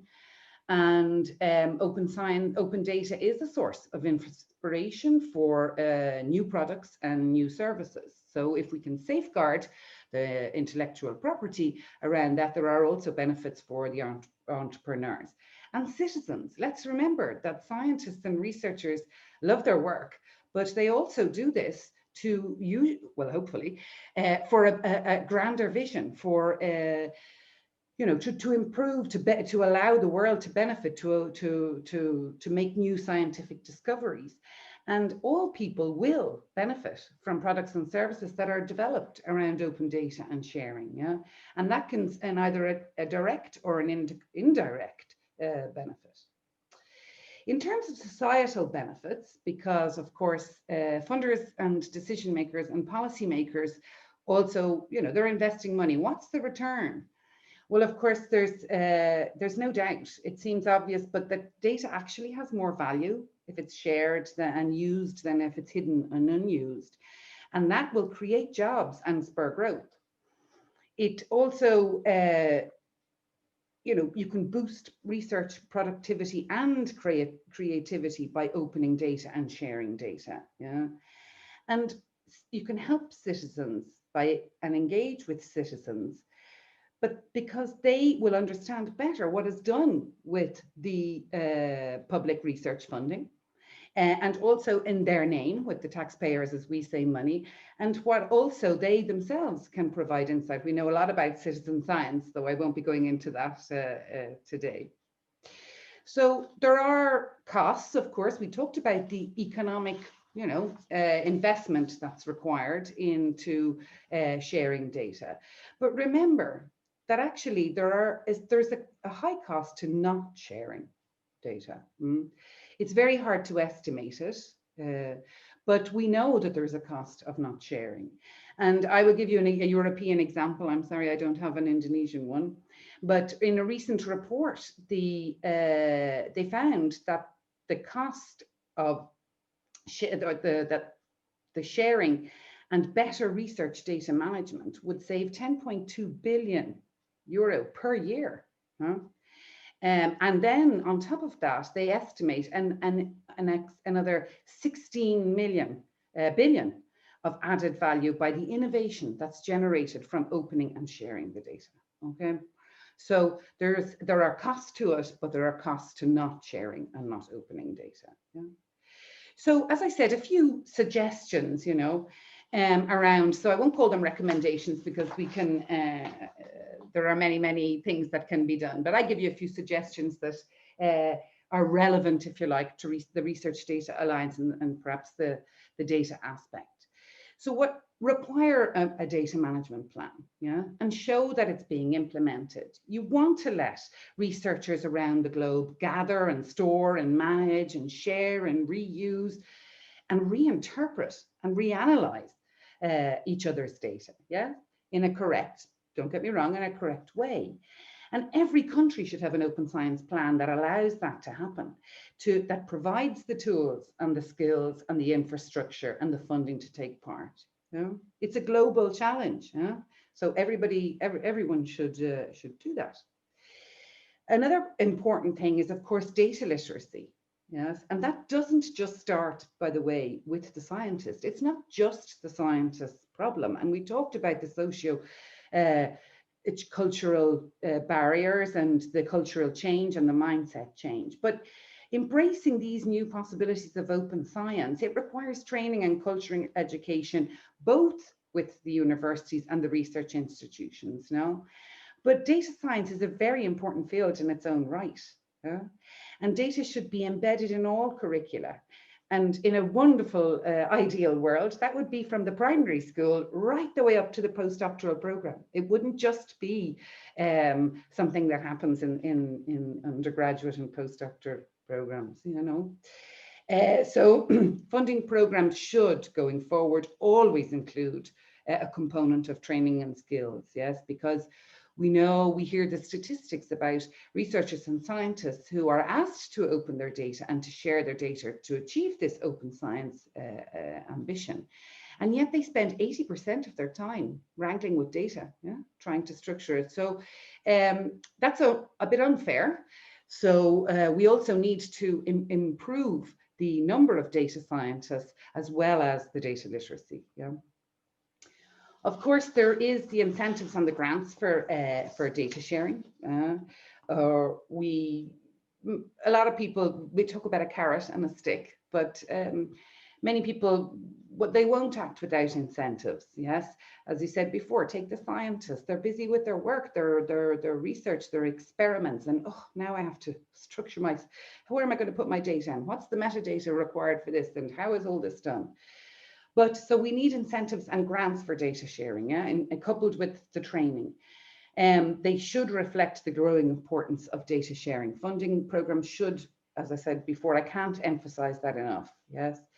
And we also need clarity, of course, of who owns the data set and what is the public access to it and the private gain. Yeah, I understand that these are all challenges. And of course, there's the cultural change around that. But if we can develop these incentives and the grants for data sharing, that will certainly help on the road to this. Of course, the tools and policies for data sharing are important, and to build trust. And perhaps the biggest challenge in excuse me, in sharing data and in open science is actually the trust aspect. Yes, you know, how do you create a system that's robust enough for scientists to trust that if they share their data, it won't be lost or garbled or stolen or misused? I mean, part of that problem is technical. So there's many things to understand around the infrastructure and the metadata and the PIDs, the persistent identifiers and all the systems and the networks and things like that. And a lot of coordination will be needed. But it's the culture of science that we are talking about here. And we need to ensure and safeguard that, but also build the trust among all the stakeholders. It's not just the scientists, not just their job. It's an ecosystem, as I said before, and everyone has a role to play in it. Yeah. Of course, supporting international cooperation is important because we know that these are global challenges. And of course, science knows no boundaries. Science is not local. Science is an international field. It's an international challenge. It's an international opportunity. And cross-fertilization with other disciplines and regions and cultures will support also this. And, you know, I think this is probably a recommendation for decision and policymakers, but understanding how the local, the regional perspective ties into the international one is very, very important. And international cooperation is, I think it's more achievable also nowadays. There are many, many examples of open science strategies and plans to take example from and to put them into the context of the national context. Yes. So, but international cooperation is important. That's one of our roles, the Research Data Alliance roles, of course. A word of warning, I suppose, if I could say this, is about regulating. Yeah, so we know a lot about I live and have always lived. So while they introduced me as being in Italy, it's true, I live in Italy, but I'm actually Irish. But I've lived all my life in Europe, and we're a great region for regulating, unfortunately, also which has good and bad sides to it. But I think it's important that we be careful about regulation. Especially in the outset, you know, we know that there are many opportunities from sharing scientific data, but we should be careful about doing things too hastily and regulating because of the worry. Yeah, and things around privacy and ethics, they should be handled with the community, the scientific community. It's the community that has to deal with the regulations and the legislation. So while it's important, it should also be very much done as a community effort and together. So I would say that's sort of take my last suggestion. So I say here, going global and staying local. Of course, we're talking in an Indonesian context this morning, but open science, open research, open data, and all the huge challenges that go with them, they're global. Yeah, they're, as I said before, they're international. And while it is important to have the national and the local perspectives, I can't underline enough how important it is to tap into the global landscape, if you like. There are many, many different aspects of this open science that need to be tackled and resolved, and working together, of course, will help to not reinvent the wheel, will help to, shall we say, you know, merge the efforts and hopefully alleviate some of the pain that open science brings with us. But I mean, I'm an advocate for open science and open data, of course, so I can say that the opportunities and the benefits are, you know, very, very well worth the pain, if you like. And I think there are bottom-up and volunteer mechanisms that can offer considerable added value. You know, they can give a voice to the discipline-specific scientists and researchers, together with the data professionals, you know, and generate meaningful and actionable and useful outputs. And it's important to also support these type of mechanisms. So I'm going to give you one very quick example of a pragmatic, before I go into the COVID part of things, of global, if you like, collaboration for a local or a national or an institutional solution. And I pick the digital repositories, the certification and the trust aspects. Both of these are very close to the heart of the Research Data Alliance. The core trust seal, which is indeed a legal entity and a certification body, if you like, for repositories across the globe. And as you can see, there are over 160 of them now certified. It comes actually from the Research Data Alliance, and it supports if you like, the trust aspect that we talked about before in data sharing and in open science. And also as a side work of many of the core trust seal, but not only activities, they recently produced the trust principles, and they offer guidance for maintaining the trustworthiness of digital repositories, you know. And those, especially for those who are responsible for the stewardship of data, of research data. And so I would advise, and I can give the feedback or the links when I share the slides afterwards of where these are, but they are a simple, open way for institutions or repositories to start working towards this open science. And the 5 pillars are, of course, around trust, transparency and responsibility, the user focus, the sustainability, and the technology. Yes, so these are very simple, if you like, open, usable, accessible solutions for digital repositories that would support, shall we say, one of the elements of the open science challenges that we talked about. So I'm going to go into the COVID aspect. So the Research Data Alliance, which I'll tell you about afterwards very briefly, is, as I said, an international, a global, and a very open organization. It's by the community, if you like, and for the community. And the solution that we were tasked with in March, late March, one of the funders contacted me and asked, would we support the generation of guidelines and recommendations around data sharing under the COVID-19 circumstances. So I made a very unusual call to action to the community. And I asked the community, would they help us to do this? Now, it's unusual because the Research Data Alliance is actually a bottom-up organization. So it's the community itself that comes together normally to tackle, when we provide the platform and facilitate the discussions and promote and raise awareness of them. But we're not normally the ones to ask the community to do something for us. And I was overwhelmed and very humbled by the response that we got. And over 600 people signed up, and over 400 experts got together, and in 3 months produced 6 sets of guidelines all the time, every time they were opened for community comment, so that we could get and collect feedback. And as you can see from on the thing they covered, it's a very large document.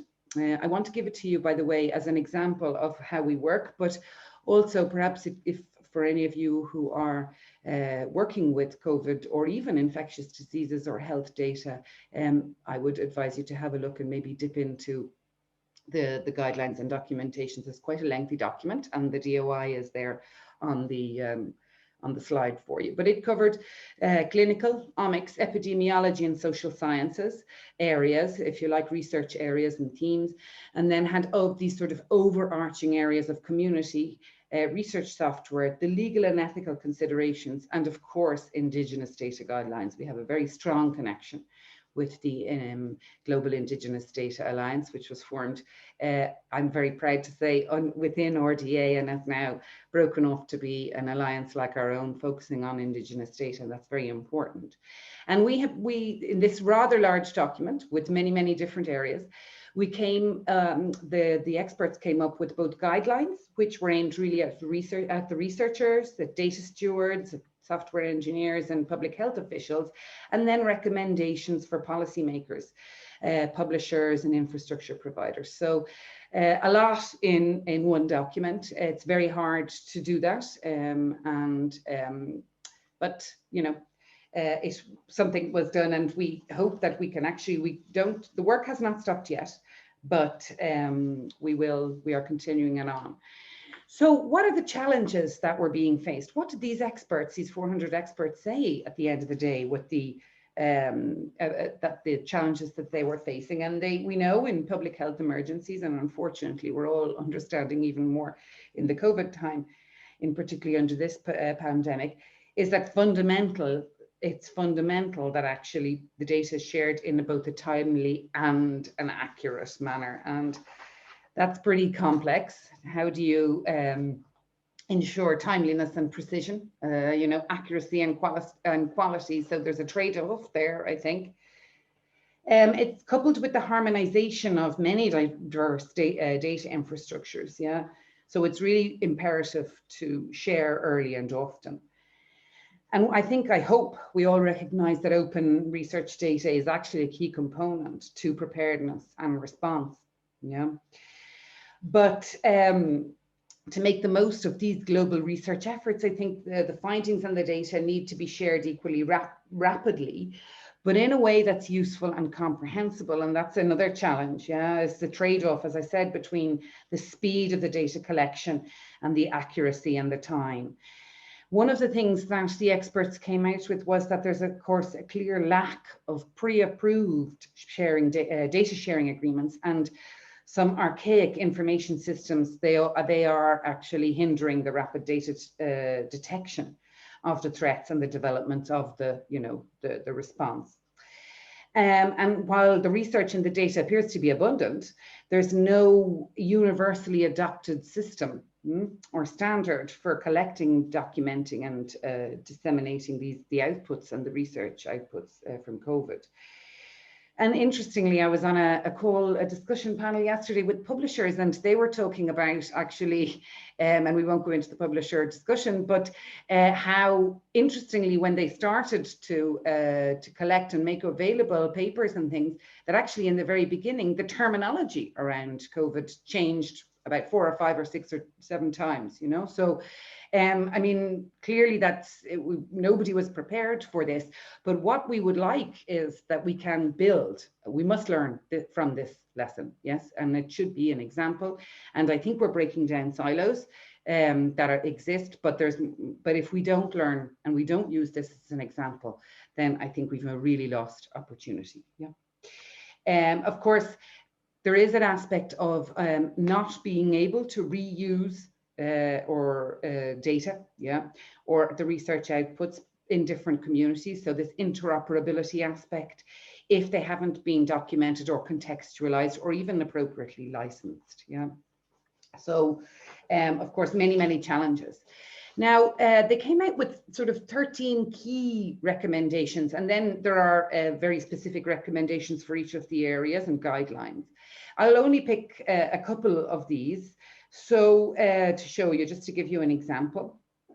So the one that, of course, that governments and research funders and research supporting institutions around the world should coordinate with each other and support and promote open science through policy and investment to streamline the flow of data, yes, and across international jurisdictions. And that was mentioned, I think, at the very beginning when I was just coming on, about, of course, the border, the cross-border. There is a concept about data visiting, of course, which is that you actually can keep your data and it can be visited, but that's another thing. But in any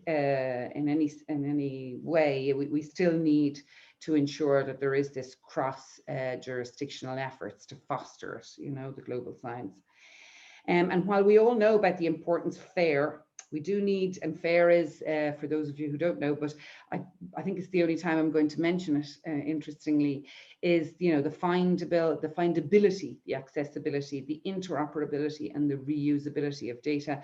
It's very much a popular word, a trendy word, but we do need, and many funders are now mandating FAIR data, but let's be openly honest, we're already we're starting the road to FAIR data, and many infrastructures or solutions or repositories haven't been designed. They're not FAIR by design, by no fault of their own. So we should, you know, make sure there's a balance between perfectly fair outputs, you know, and the timely sharing that's required, with the, you know, the key goal of immediately opening the data. And I suppose another one, of course, which is very important, are the ethical and privacy considerations around participant and patient data. And they're quite significant in this crisis. Yes, as we know, it's like if you wanted a really complex data sort of challenge, this is one, because of course all the anonymization and aspects and the sensitive data around this. But several of the guidelines note that we need to take account in the individual, community and societal interests, but at the same time address public health concerns and objectives. And there's quite significant progress around that, you know, in the sensitive data and in the health data things. And there's a very interesting and quite good, I think, section on the legal and ethical considerations that I would think could, yes, some are COVID specific, but they could be also useful for reapplied, or at least had a look at for references for the for other data challenges, if you like, and legal aspects. There are many areas to highlight, and I'm not going to go into them. I'm going to show you these 3 slides, but as you can see, each of these highlights, if you like, so the standardizing, you know, the clinical, their guidelines were to standardize the terminologies and find the right balance, and then their recommendations to the funders and the policymakers were that they should organize the data sharing and trial documents in trustworthy repositories, and hence the funders should support that. Yeah. So if you go through, you see each of them have, as I say, specific guidelines and recommendations for the different stakeholders that they address. Yeah. This one is a bit complex, but I won't go into it. But what I wanted to show with this is one of the many research data management life cycles that exist. And if you see that we tried to map some, not all, of the recommendations onto it, and you see that there are, you know, many recommendations and many guidelines for each of the stages of the research data management life cycle. Yes. So, and this one actually is for policymakers.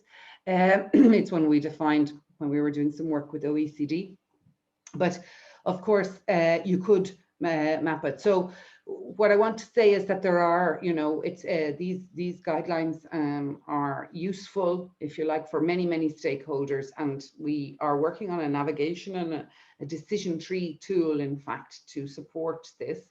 But bear in mind that this was a fast track 3 months work that the community came together to do, as I said, and you know, to support. But all of our solutions and outputs are completely open, free, and reusable. Yeah, they're all. So I'm coming towards the end there, but what about the Research Data Alliance? So, you know, what does this have to do with it all? Well, first of all, it is, as I keep saying, it's open. So we talk about open science, and well, the Research Data Alliance was conceived around that concept, of course. And we were established in 2013 with this rather grand vision that researchers and innovators would openly share and reuse data across technologies, disciplines and countries to address the grand challenges of society. So, you know, and the key words there are across technologies, across disciplines and across countries, accessible to all, irrespective of where you are and what discipline you work for in, you know. So, and it's a rather grand vision. I think we're achieving it, but it takes a lot of people to achieve this vision. How do we do that? Well, we're building the social and the technical bridges that enable this open sharing and reuse. And the technical bridges are important. We talked about the challenges around technology and things even for open science, but the social bridges are equally as important, yes. And unfortunately, in this virtual world, the physical and social aspect around it has become a little more difficult and a little more staid. I'd love to be sitting or standing in a room in Jakarta now, speaking and seeing your faces and your reactions. It's one of the worst things about this COVID is all this online. So while it's brought us closer together, it has taken away the human aspect of everything. But but we can build bridges to virtually. We're doing it now. So, but the social aspect is imperative in this, you know. And, you know, I think, so what do we do? So the Research Data Alliance is, it's all about the whole concepts of the finding data and accessing it, understanding it, integrating it and reusing it. And there are all these, you know, present day challenges. And the concepts here are to facilitate through working groups and interest groups, through an open community of allowing people to come together and to work on these challenges to reap the benefits. And I want to just underline that while on my last slide, which I won't talk you through at the end, I will leave it on the screen for a moment, shows you how you can join. It's free. And you can just observe RDA in the beginning. You can contribute actively, you can set up a group, you can bring together your colleagues from across the world. There are many ways in which you can get involved. But we are built on these 6 guiding principles. They are the guiding principles upon which all of our work is conducted. Even the operations, every decision I make for the organization is based on these, of openness, that it's consensus driven. Yeah, we strive for consensus. It's not a, you know, majority or minority. We do strive for consensus. We need balance. We need inclusivity and diversity for it to be truly global and a truly, you know, community driven solution or alliance. We work for harmonization. We want to try and harmonize across data standards and policies and infrastructures and all the different aspects of open science.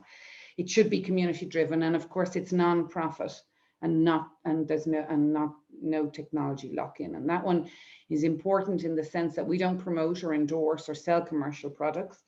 We do not support the generation of and the setup of groups and solutions that will eventually lead to technology lock-in.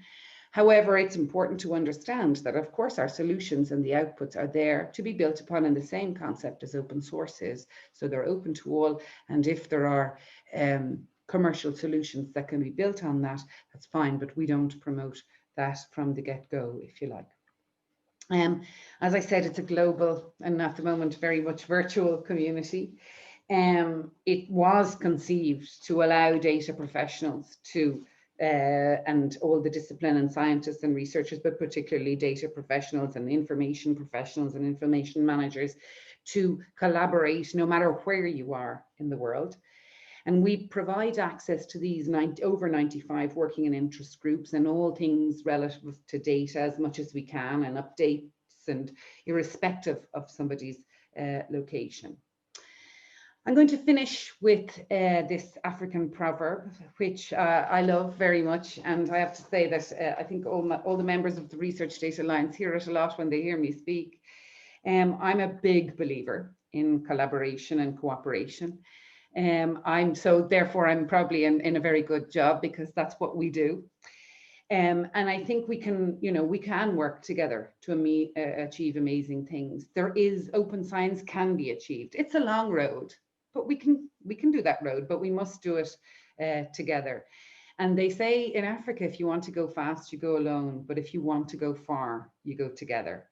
And I think that that's what we need to do. We need to go together, work together to serve the community, to avoid reinvention of the wheel, and to accelerate scientific discovery. So in conclusion, as I said, open science is a global challenge. I hope I've convinced you of that. It requires the investment and the involvement from all the stakeholders. Everyone has a role to play in it, every single one of you, all of us. The COVID-19 pandemic and the solutions that are out there it is a concrete example of progress, but it's also a concrete example of where we could have been had things been different. No point looking at the past. Let's look to the future. Let's build upon these lessons, because it's our duty to do so. And last but not least, the Research Data Alliance is open to all, and I hope that you will contact me, stay involved with us, or get involved with us, and we will see a lot more Indonesian and participation in the Research Data Alliance going forward. And I'll leave you with this last slide of how you can join, and you can do it right now. So thank you so much. I hope I didn't go on too long, but thank you for your attention. And I can see you all going, yay, in the crowd. Yeah, thank you so much for the lovely insight, Hilary. And yes, our main goal is to engage more researchers to produce collaborative and collective work, especially in this pandemic situation. Each role has its benefits for scientists, entrepreneurs, and citizen scientists. And I love your tagline that stated, by the community for the community. So RDA being the bridge for all to make sure the activities of data sharing and use is supported and be done together globally. That's a wonderful platform to join to. So for our participants who has special interest to data management on each scientific discipline, because RDA has so many focus groups, you definitely encouraged to join and participate on this network. Thank you so much, Larry. And thank you so much for Mr. Cahyo, who give RDA recommendation related to COVID-19 on the chat. It will be beneficial to us to read to related this pandemic situation. Well, thank you so much for all presenters, Mr. Erwin, Mr. Hendro, and Ms. Hilary for their informative, interesting talk. Very well, ladies and gentlemen, now we come to question and answer session. There will be 2 sessions, and each session is for 3 questions. Please mention your name and state to which presenter you address your question. But first of all, because I actually have some questions for each of you, the speakers, because it's really related to data management and open science, and I really curious about that. First one maybe for Ms. Hilary. In RDA, they cover so many groups of scientific focus, and we also know that open science is a global challenge. So how RDA involves in the situation where each country have different rules and regulation on their digital assets? One example in my experience, while I did my dissertation related data management plan template by UK government that is implemented by UK universities, they provide various approach, and some was used and some was not. But just because it was not directly funded by the universities, it's like the requirement only will happen when you are funded and people will have that action or awareness because of that. What do you think about that? And the second question is for Mr. Hendro. We actually have human capitals who are mainly researchers around Indonesia, covering so many disciplines. What do you think about covering these facilities to them? Because we still casually bring institution flag instead Indonesian flag. So what do you think about that? And the third question is for Mr. Erwin, related to open science that you care about. What is your suggestion for our first approach in supporting this movement? individually and by stakeholders. Maybe that's the first session for the questions. So please, Mr. Erwin, Mr. Hendro, and Ms. Hillary, the screen is yours to answer this question. Maybe first, Ms. Hillary can answer my question. Thank you. So just to check, Relina, the question is about incentivization around data management plans, yes? Yeah. So, and I think your point was that, you know, people will do it if they are mandated to do it and if they're supported by funding. Is that correct? Mm-hmm. Mm-hmm. Yeah, I mean, I think we have a good example of that in Europe, where you know you can charge the costs of the data management plan, you know, to the funding grants. But I think I have to be honest, it shouldn't be that, and I think the incentivization shouldn't only be around from a financial perspective. You know, I think that the point about having a proper research data management plan from an institutional perspective or an individual perspective is actually should become, as we said, part of this data literacy, part of this you know, the work that is done. So I do understand the carrot and the stick aspect, where you know, you can the carrot is of course the funding, or it could be, you could see that as the stick, but I really feel that it's you know, you can't do it anymore. You have to, you know, it's all digital data. Where are you going to put it? It's not okay to just keep it on your laptop anymore. So there are there needs to be incentivization from a different thing, and that incentivization should be to be able to for your, you know, your data to be accessed and cited. And I understand the concept of that, of also of making your data available, open, and then someone goes off and they use it and they reuse it, and there are still many challenges around, you know, the sort of how you cite citing papers. We all know how you can cite papers, but how do you cite data and that? And there are, you know, significant improvements there in the persistent identifiers and the digital research objects and things like that. All problems that my experts, of which I'm not, grapple with. So, but yeah, it can't be only money, I'm afraid. The end goal should be, as we said, for a better society, for, you know, better discoveries. Maybe it's utopian. Yeah, thank you so much for your answer, Hillary.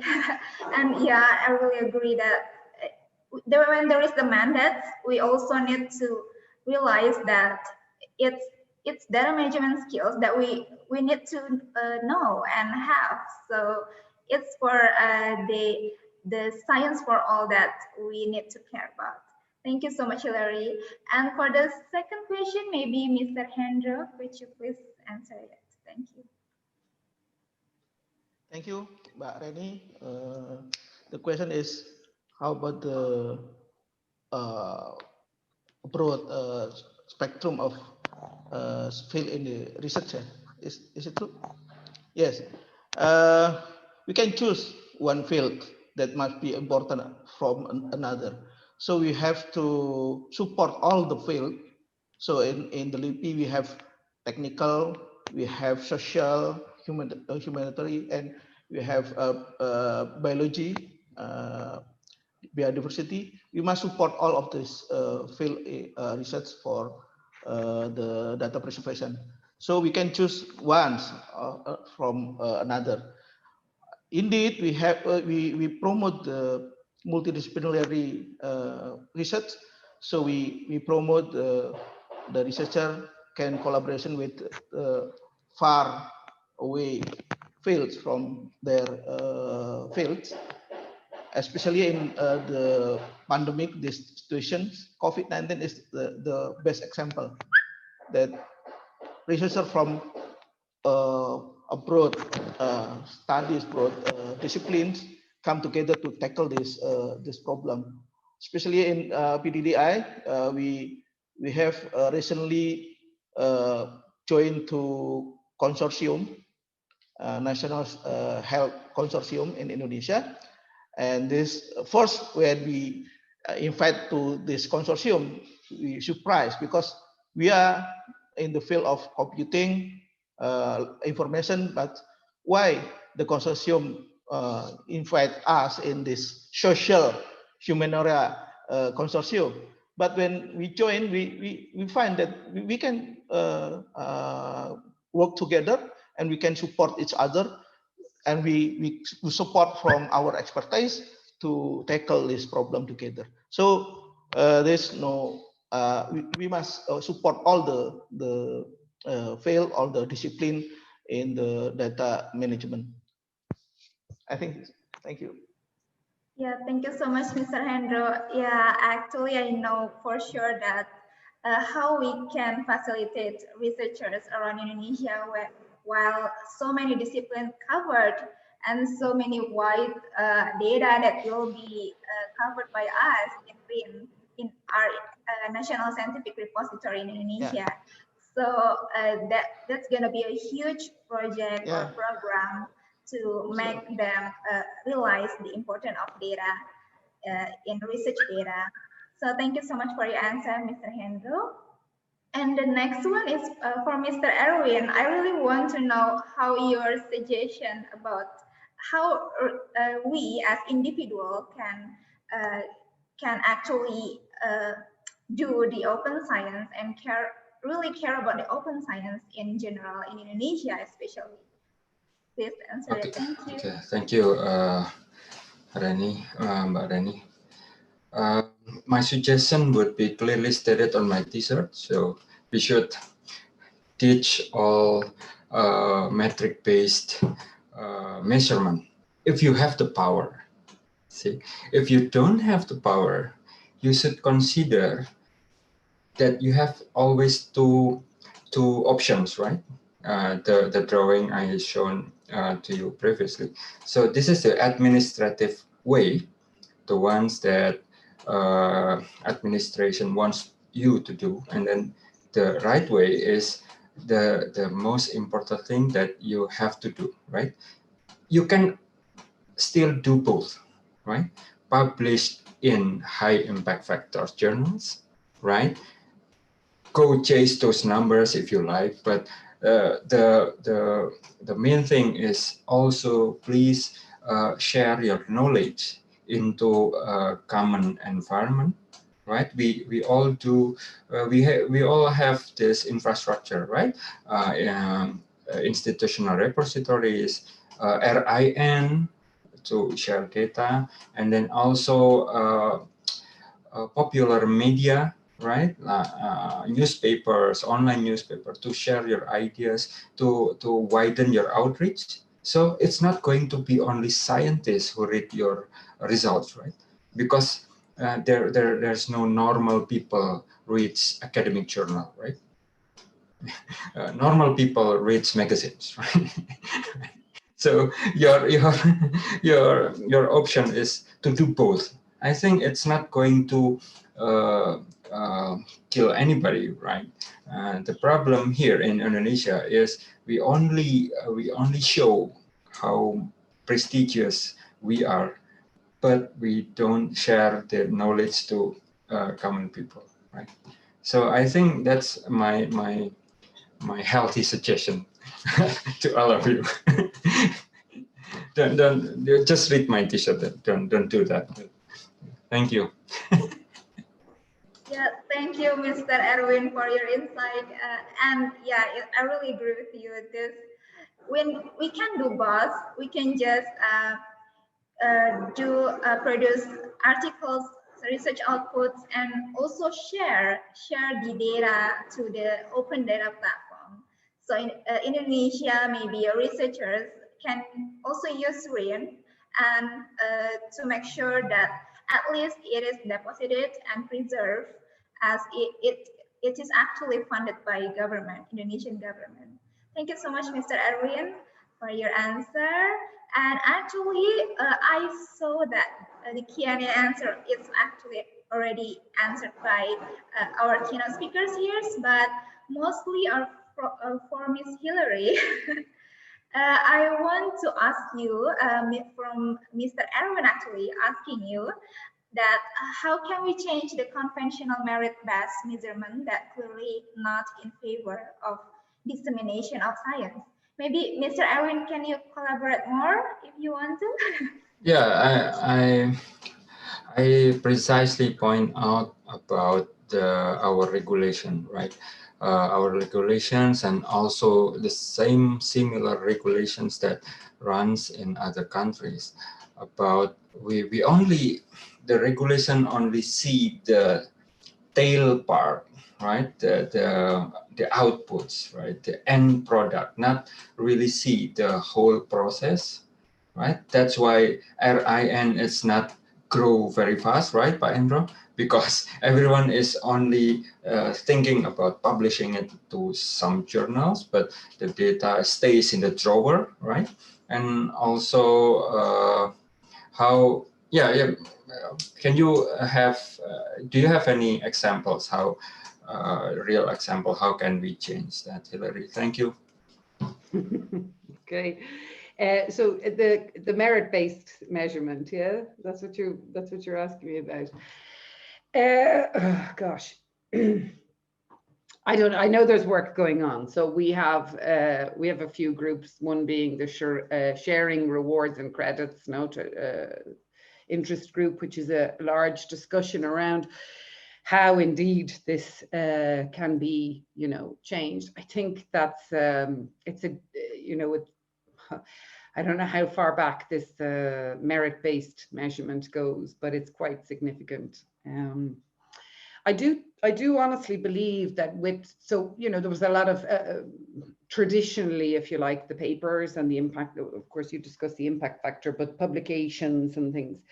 The whole fact of data, and data being made available could be the game changer. It could support it because, of course, if you mandate also that the data is made available, that will clearly, change things. It's difficult. I think you have to work with the publishers. I know people don't agree with me with this. I often get criticism, by the way, because we have publishers very active as in part of RDA, as our organizational members and also as individuals. But I believe that if we work with them, they're commercial organizations. They have a commercial interest. They see their business model falling, and they see a big worldwide movement for it to change. So actually, the sharing rewards and incentives, or the SHARC, it's called, the interest group, they're working with it, and the publishers are included in that, of course, perhaps to keep an eye or perhaps to contribute to it. But yeah, I'm afraid I don't have a concrete answer as to where it could go, but I agree with you that the focus can't just be on the end goal. It can't just be on the final output and the object, and that would support it if the research data management life cycle had a more, if you like, structured or important. If you like, if that was important rather than just what the output is, because that, I mean, that output has been a huge investment of time and effort and everything, but all the part before is often not seen, misunderstood, not documented, not made available. But is that correct? I don't believe so. But then I'm neither a researcher nor a scientist, I'm afraid. So I'm not sure I answered your question, sorry. But thank you for the lovely picture. Me. Thank you. Yeah. Thank you for the lovely picture. Gosh, you've got such a talent. Thank you. Yeah, thank you so much, Hilary. And it's a really good insight when you know that there is a merit-based measurement in sharing data, but we need to make sure that there is regulations to cover it, or there will be a reward on that. So it's still on discussion then. Well, another question actually was delivered by Mr. Hendro. He asked you because we are managing research data management in national scale for Indonesia. So we still have challenges that you stated that in RDA's mission to build the social and technically bridge Yeah. What do you think is the most biggest issue to implement this mission? I have to say, I think the social bridge is the more complex one.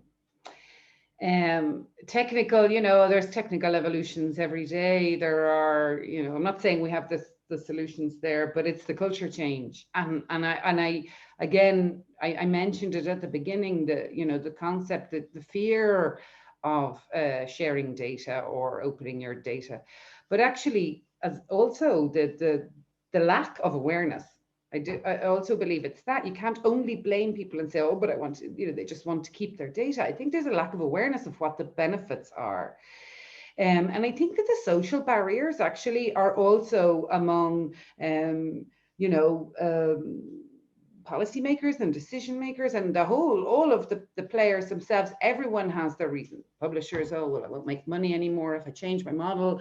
Oh, I have to invest huge money in this because, to get the infrastructure, and where's the return on investment? And we all look at numbers. We're number crunching all the time. The impact is always based on key performance indicators, So if I spend all of this money to create an infrastructure, I'll have to guarantee that it's being used by 50% of the population or whatever.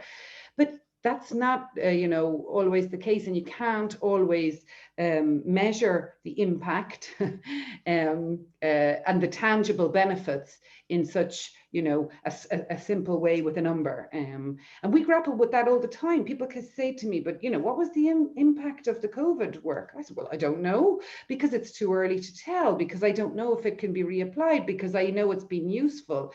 But at the end of the day, the intangible benefits are much, much more. So I think that the social, that idea that the social bridges are actually the more challenging ones. And this, the trust as well. And there are so many different, aspects. I worked in India for many years, and we were talking about trying to do some work between India and in a previous job, by the way, but India and Europe. And often the question was about intellectual property rights. And it's so, it is an issue. I understand that completely. So there are many challenges, but I do believe that the social part is the biggest one, but it can be overcome, like everything. If we, opens, I believe, as I said, cooperation, collaboration, co-creation. Yeah. Long-winded answer. Yeah, thank you so much. Yeah, actually it's a really good approach in my commission, that we need to focus on this one, the social one, and technically bridge and facilitating the researchers to make sure they could deposit data, preserve their data for a long-term preservation. Actually, I got another question that I need to highlight, because most on the Q&A answer is already answered by our speakers, but maybe some participants not familiar enough with the National Scientific Repository in Indonesia. So maybe Mr. Hendro Subagio, could you please describe more related there is a question from Mr. Rico Priyatmo from Andri. He asked about how PDD LIPI could preserve digital science data and using RIN, and how about the retention? Will it be long enough to store or deposit? Could you please answer it, Mr. Hendro? Thank you, Mbak Reni. The question from Andre, yeah, from Andre. Yeah. Sorry. How PDDI preserve the data is correct? Yeah, that's correct. Yeah, okay. I have answered in the Q&A. First, we use RIN as a platform. This technical consideration. We use RIN as a platform from this preservation, but we try to follow the standard from RDA. Thank you, Hillary and RDA. We want to follow this standard from RDA, and also we organize data according to the structure of research centers. For example, LIPI have 6 deputies, and we have a data force or data collection 6, and we follow the structure, and we encourage the sparated structure, scattered structure. This encourage the researcher to sharing with another collection, to another data force. And we encourage author to fill the standard metadata that we have in the system. Also, together with curators, we make sure the quality of data set, because under quality, the bad quality of data we can reuse. So we encourage the researcher, and together with curators, we make sure the quality of data set, and we make sure that at the end, we make sure the data set can be accessed by another researcher. This is the first question. And how long? We try to make the preservation for data forever. We try. So there is no retention. There is in Indonesia regulation, law number 11 and 2019. The regulation is the data that produced by research activities must be preserved, must be saved, maximum 20, a minimum 20 years. But LIPI try to preserve this data long term, forever. If we can, we try. Yeah. Okay, this my answer, short answer, Mbak Reni. Thank you. Yeah, thank you so much, Mr. Hendro. And maybe that's the reason why some participants really confuse how we differentiate between repository of works and repository of data. So maybe some of you know that there is a repository for articles or research outputs, but it's different one with a repository of research data when we have raw data deposited and it's inside a data set or project of research. So researcher who already publish their articles can also use this repository data to put and preserve their raw data into RIN or National Scientific Repository. And there is one related something that I interest most related the new articles that Mr. Erwin brought before, related one nation and one subscription. Mr. Erwin, could you elaborate more about your opinion about this one? Because will Indonesia could reach that plan, that one? Thank you. Okay, we're talking about India, right? Yeah, that one. Okay, so there's this article published in Nature News maybe 3 days ago. Right?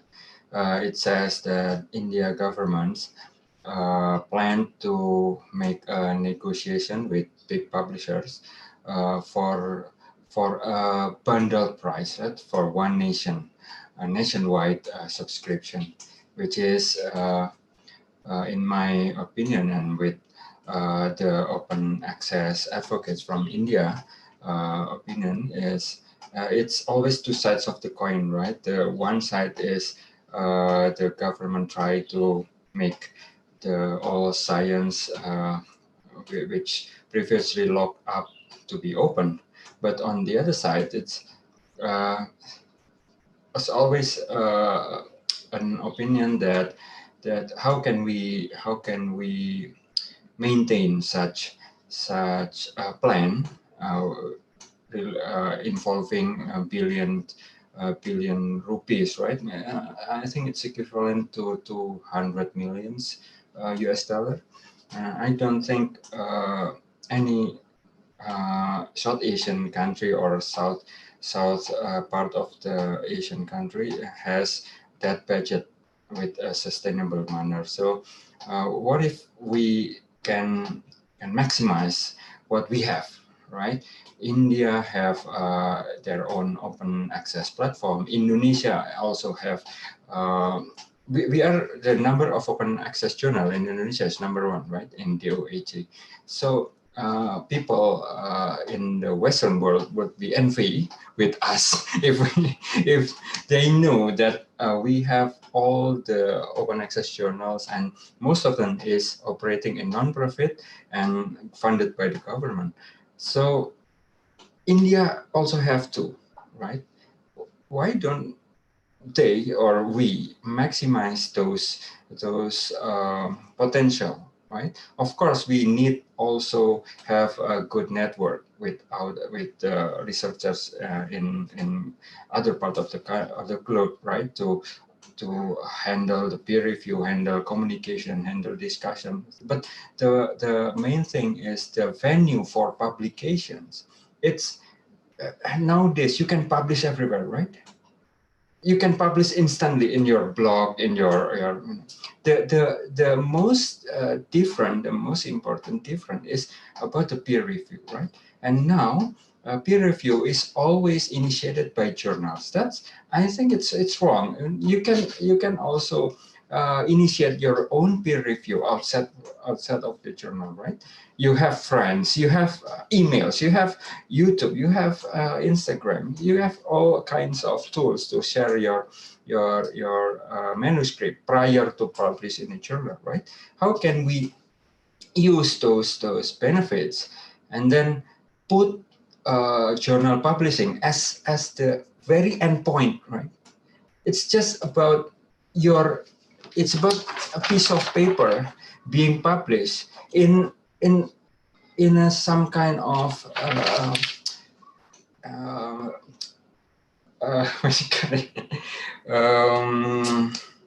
what do you call it? In a store, you have this glass with shelves, right? Etalase. Showroom, exhibition room, right? Okay. So journal is kind of just an exhibition room, right? Just to show that you publish this, but the process you still have a very good grip to the process with this technology, right? Why would we spend those amount of money just to have additional added value, right? Whereas we hold the main value in our hands as researcher, right? I think that's my take. We also write the article.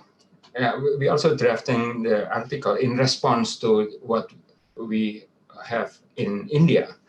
Hopefully, it's published in 2 weeks, right? Okay, thank you that's so why much. That's why I'm still so skinny, not because too many to write, right? Yeah, actually, it's an interesting article that India boldly pushes the journal plans and use the tagline one nation, one subscription, while in many countries who are prioritizing research, like maybe Germany, they also use that kind of concept when they prioritize access of research to the citizen. So Indonesia, who already have maybe open journal system and then funded by government, could maybe use that approach too to make sure that research. Another one point, with those kind of money we spend and give away that to the commercial publisher, but at the same time we don't care about who made the OJS, right? It's several people has time to code, right? Who think about them, right? we never contribute our funding to those people who make open source tools for us, right? If I say a software to public, and then the public came to me and asked question, is it free, right? At the end, if people can write their own code, and then the first thing in their mind is, can I get a patent of this? It's kind of crazy, right? We only tap from other people and never give. Yeah. Yeah. Maybe Mr. Hendro, do you have any opinion, or Miss Hillary, related to this article? No, I'm 100% agree with Mr. Erwin in this case, especially our support for the open source people that make us make money, and, but we never do more for them. I agree. Yeah. Maybe Miss Hillary, do you want to give your opinion? Well, yeah, I mean, it's very interesting. I'd love to know actually from where it comes from. Is it from the government or the other side? But it's a significant, you know, if it does happen, it's a significant amount of money. And I agree with Erwin, there's, you know, so much you could invest that money in. Then again, it's also interesting to note, does it save the government or the research institutes money, because they're already paying anyway? So by having this one, you know, bill, what's the saving, and will that at the very least be reinvested then into the you know, into the infrastructure, to the tools and things like that. So. But I agree. I mean, and it's a very contentious discussion, though. And while you know, I can see Erwin is a pioneer for this, the impact factor. Like, so I think somebody asked, by the way, on the question and answer, what it actually means. But I mean, that goes back to the cultural change. Yeah? Well, yeah, great open access journals and everything like that, but that this impact factor of the journal's impact factor has a huge impact on where an author decides to publish. So unfortunately, you have to break that barrier too, you know. And by, I assume, one nation, one subscription means, you know, that you give access to that. So you're going to encourage perhaps even more. That's the downside of it. Yeah, it's like will be more discussion related to that topic. Oh, yeah. And I saw that Mr. Erwin make a sketch note on your presentation. Maybe Mr. Erwin, would you share to us about the sketch note? Or you already uploaded to the yeah, you can do the share screen maybe. Wow. So isn't that very nice? Maybe I will just share screen. Oh no. Yeah, actually it's like this is Mr. Chahi already shared the screen. So we can see that maybe Mr. Erwin, could you elaborate more about your sketch notes? It's really interesting that you make this one in a short time.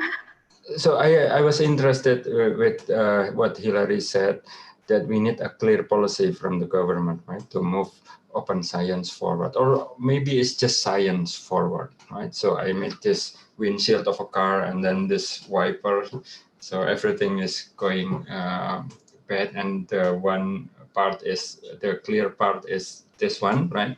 That we need a government policy. And then it's just how I capture what Hillary says about challenges, and then the benefits, right? Exchange of informations, and then what are the key players involved in the situation, and also this one.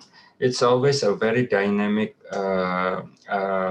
situations and localized and also localized issue about the cost of sharing the data and not to share the data, right? And then the suggestion is one, training and also incentive and grants and develop tools, and also the perception that science is global, transboundary. So I met this person who wants to jump over the wall. So that's it. The situation is real, but as I said, the Berlin Wall of prestige is very thick and high, right? That's the main problem that we have. Yeah. That's a first for me. No one has ever done that. Isn't it amazing? Very good. Yeah. Yeah, it's interesting sketch note that you can do that in a short time, and yeah, it's really insightful. That's a gift. Thank you, Mr. Erwin. That's a gift, a great Thank talent. you. Thank you. At the same time, I'm not gaining any weight, right? Well, actually, because there is a limited time, I think we will just wrap up our talk today. We would like to say thanks again for all the presenters for their informative and interesting talk, and to audience for your active participation. Hopefully the presentation will be beneficial for everybody. And next, we will have a second session with a parallel room. You can choose the room based on the link in the Zoom chat that is provided by the committee, and there are two themes that will be covered today. That is data management and knowledge management. Please don't forget to copy the link on the chat. On behalf of the committee, thank you all for making time to join us here today. Thank you, Ms. Hillary, Mr. Erwin. Thank you, Mas Erwin. It has been my pleasure to also join this event. I wish you all a pleasant day. I will give back the screen to our MC, Ms. Amelia. Thank you. Assalamualaikum warahmatullahi wabarakatuh. Waalaikumsalam warahmatullahi wabarakatuh. Thank you, Mbak Reni, Mr. Thank Erwin. you. Thank you, Pak Mbak Reni, Hillary, and Pak Hendro. Thank you very much. Waalaikumsalam warahmatullahi wabarakatuh. Thank you, Ms. Madiareni, to lead the first session. This is our greetings as well for Mr. Desapta Erwin, Mr. Hendro Subagio, and Mrs. Hillary Henehu. Now then, for all ladies and gentlemen, the participants, we are approaching the next session, that is call for papers. The call for paper session will be started by 1 p.m. to 3 p.m. and it will be divided into two different webinar rooms. There will be room A and room B. Committee will provide the information on the screen and on the group chat. Before we get into the call for paper session, we will have a time break for about 30 minutes until 1 p.m. And now on, we kindly ask your participation to respond our questionnaire. There will be two questionnaires. The first one for event evaluation, and the second one is the IKM. Kami kembali mengingatkan bagi para partisipan untuk dapat mengisi kuesioner yang telah dipersiapkan panitia. Link ada di grup chat. Kuesioner pertama adalah untuk evaluasi kegiatan, dan link yang kedua adalah untuk survei IKM. Kindly remind you all to only use the same name and email address that you have used to fill registration, because we will only produce the certificate for those who has the match information provided. Kembali kami mengingatkan kepada para partisipan hanya untuk mempergunakan nama dan afiliasi serta email address yang sama dengan yang dipergunakan saat Anda melakukan registrasi, karena sertifikat hanya akan dirilis bagi mereka yang memberikan informasi yang sesuai. Gentlemen, before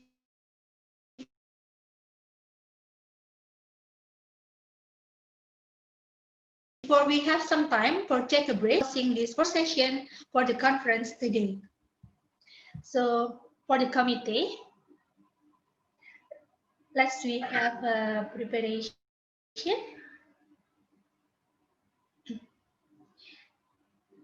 Baik, telah kita tampilkan di layar informasinya untuk room di setiap sesi call for paper. Ada room A dan room B di sana. Partisipan dapat memilih mengikuti presentasi paper yang sesuai dengan interest.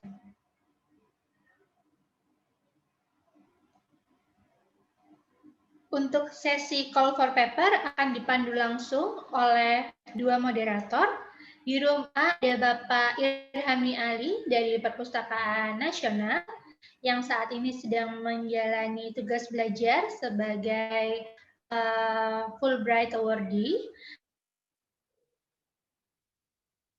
Dan kemudian di ruang dari Ikatan Pustakaan Indonesia dan juga Kepala Perpustakaan Daniel S. Lev Sekolah Tinggi Hukum Jentera.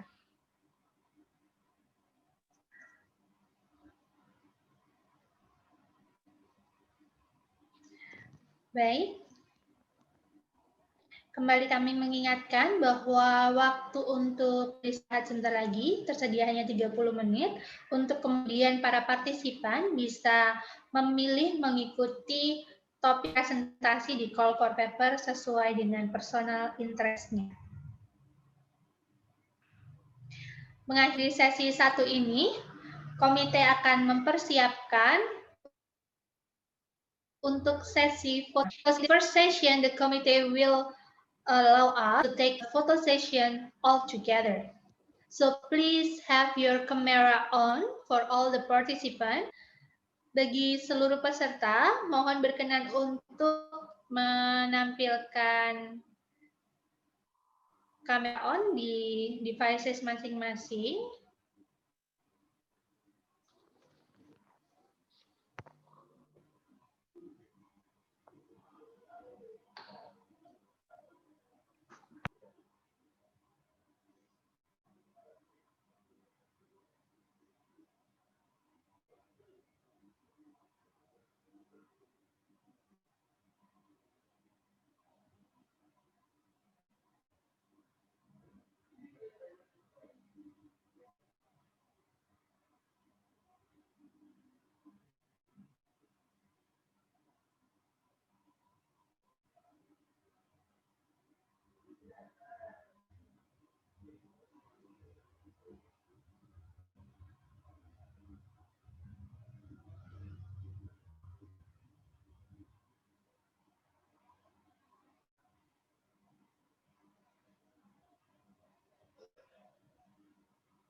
Okay, I think the picture has been taken by the committee. I'm undertake the MC because the bad connection in the other side. So we would like to say thank you all. Please have a nice break and please entering your chosen webinar rooms for the call for papers. It in the room A or room B according to your personal interest. We will see you again tomorrow at the webinar room for the other presentation from our keynote speaker, which is Kurt de Boulder, Dr. Matthias from Kraus, and Alison Bachling. So thank you for today, and on behalf of the event committee, with closing the first session, stay safe and healthy, everyone. Thank you very much.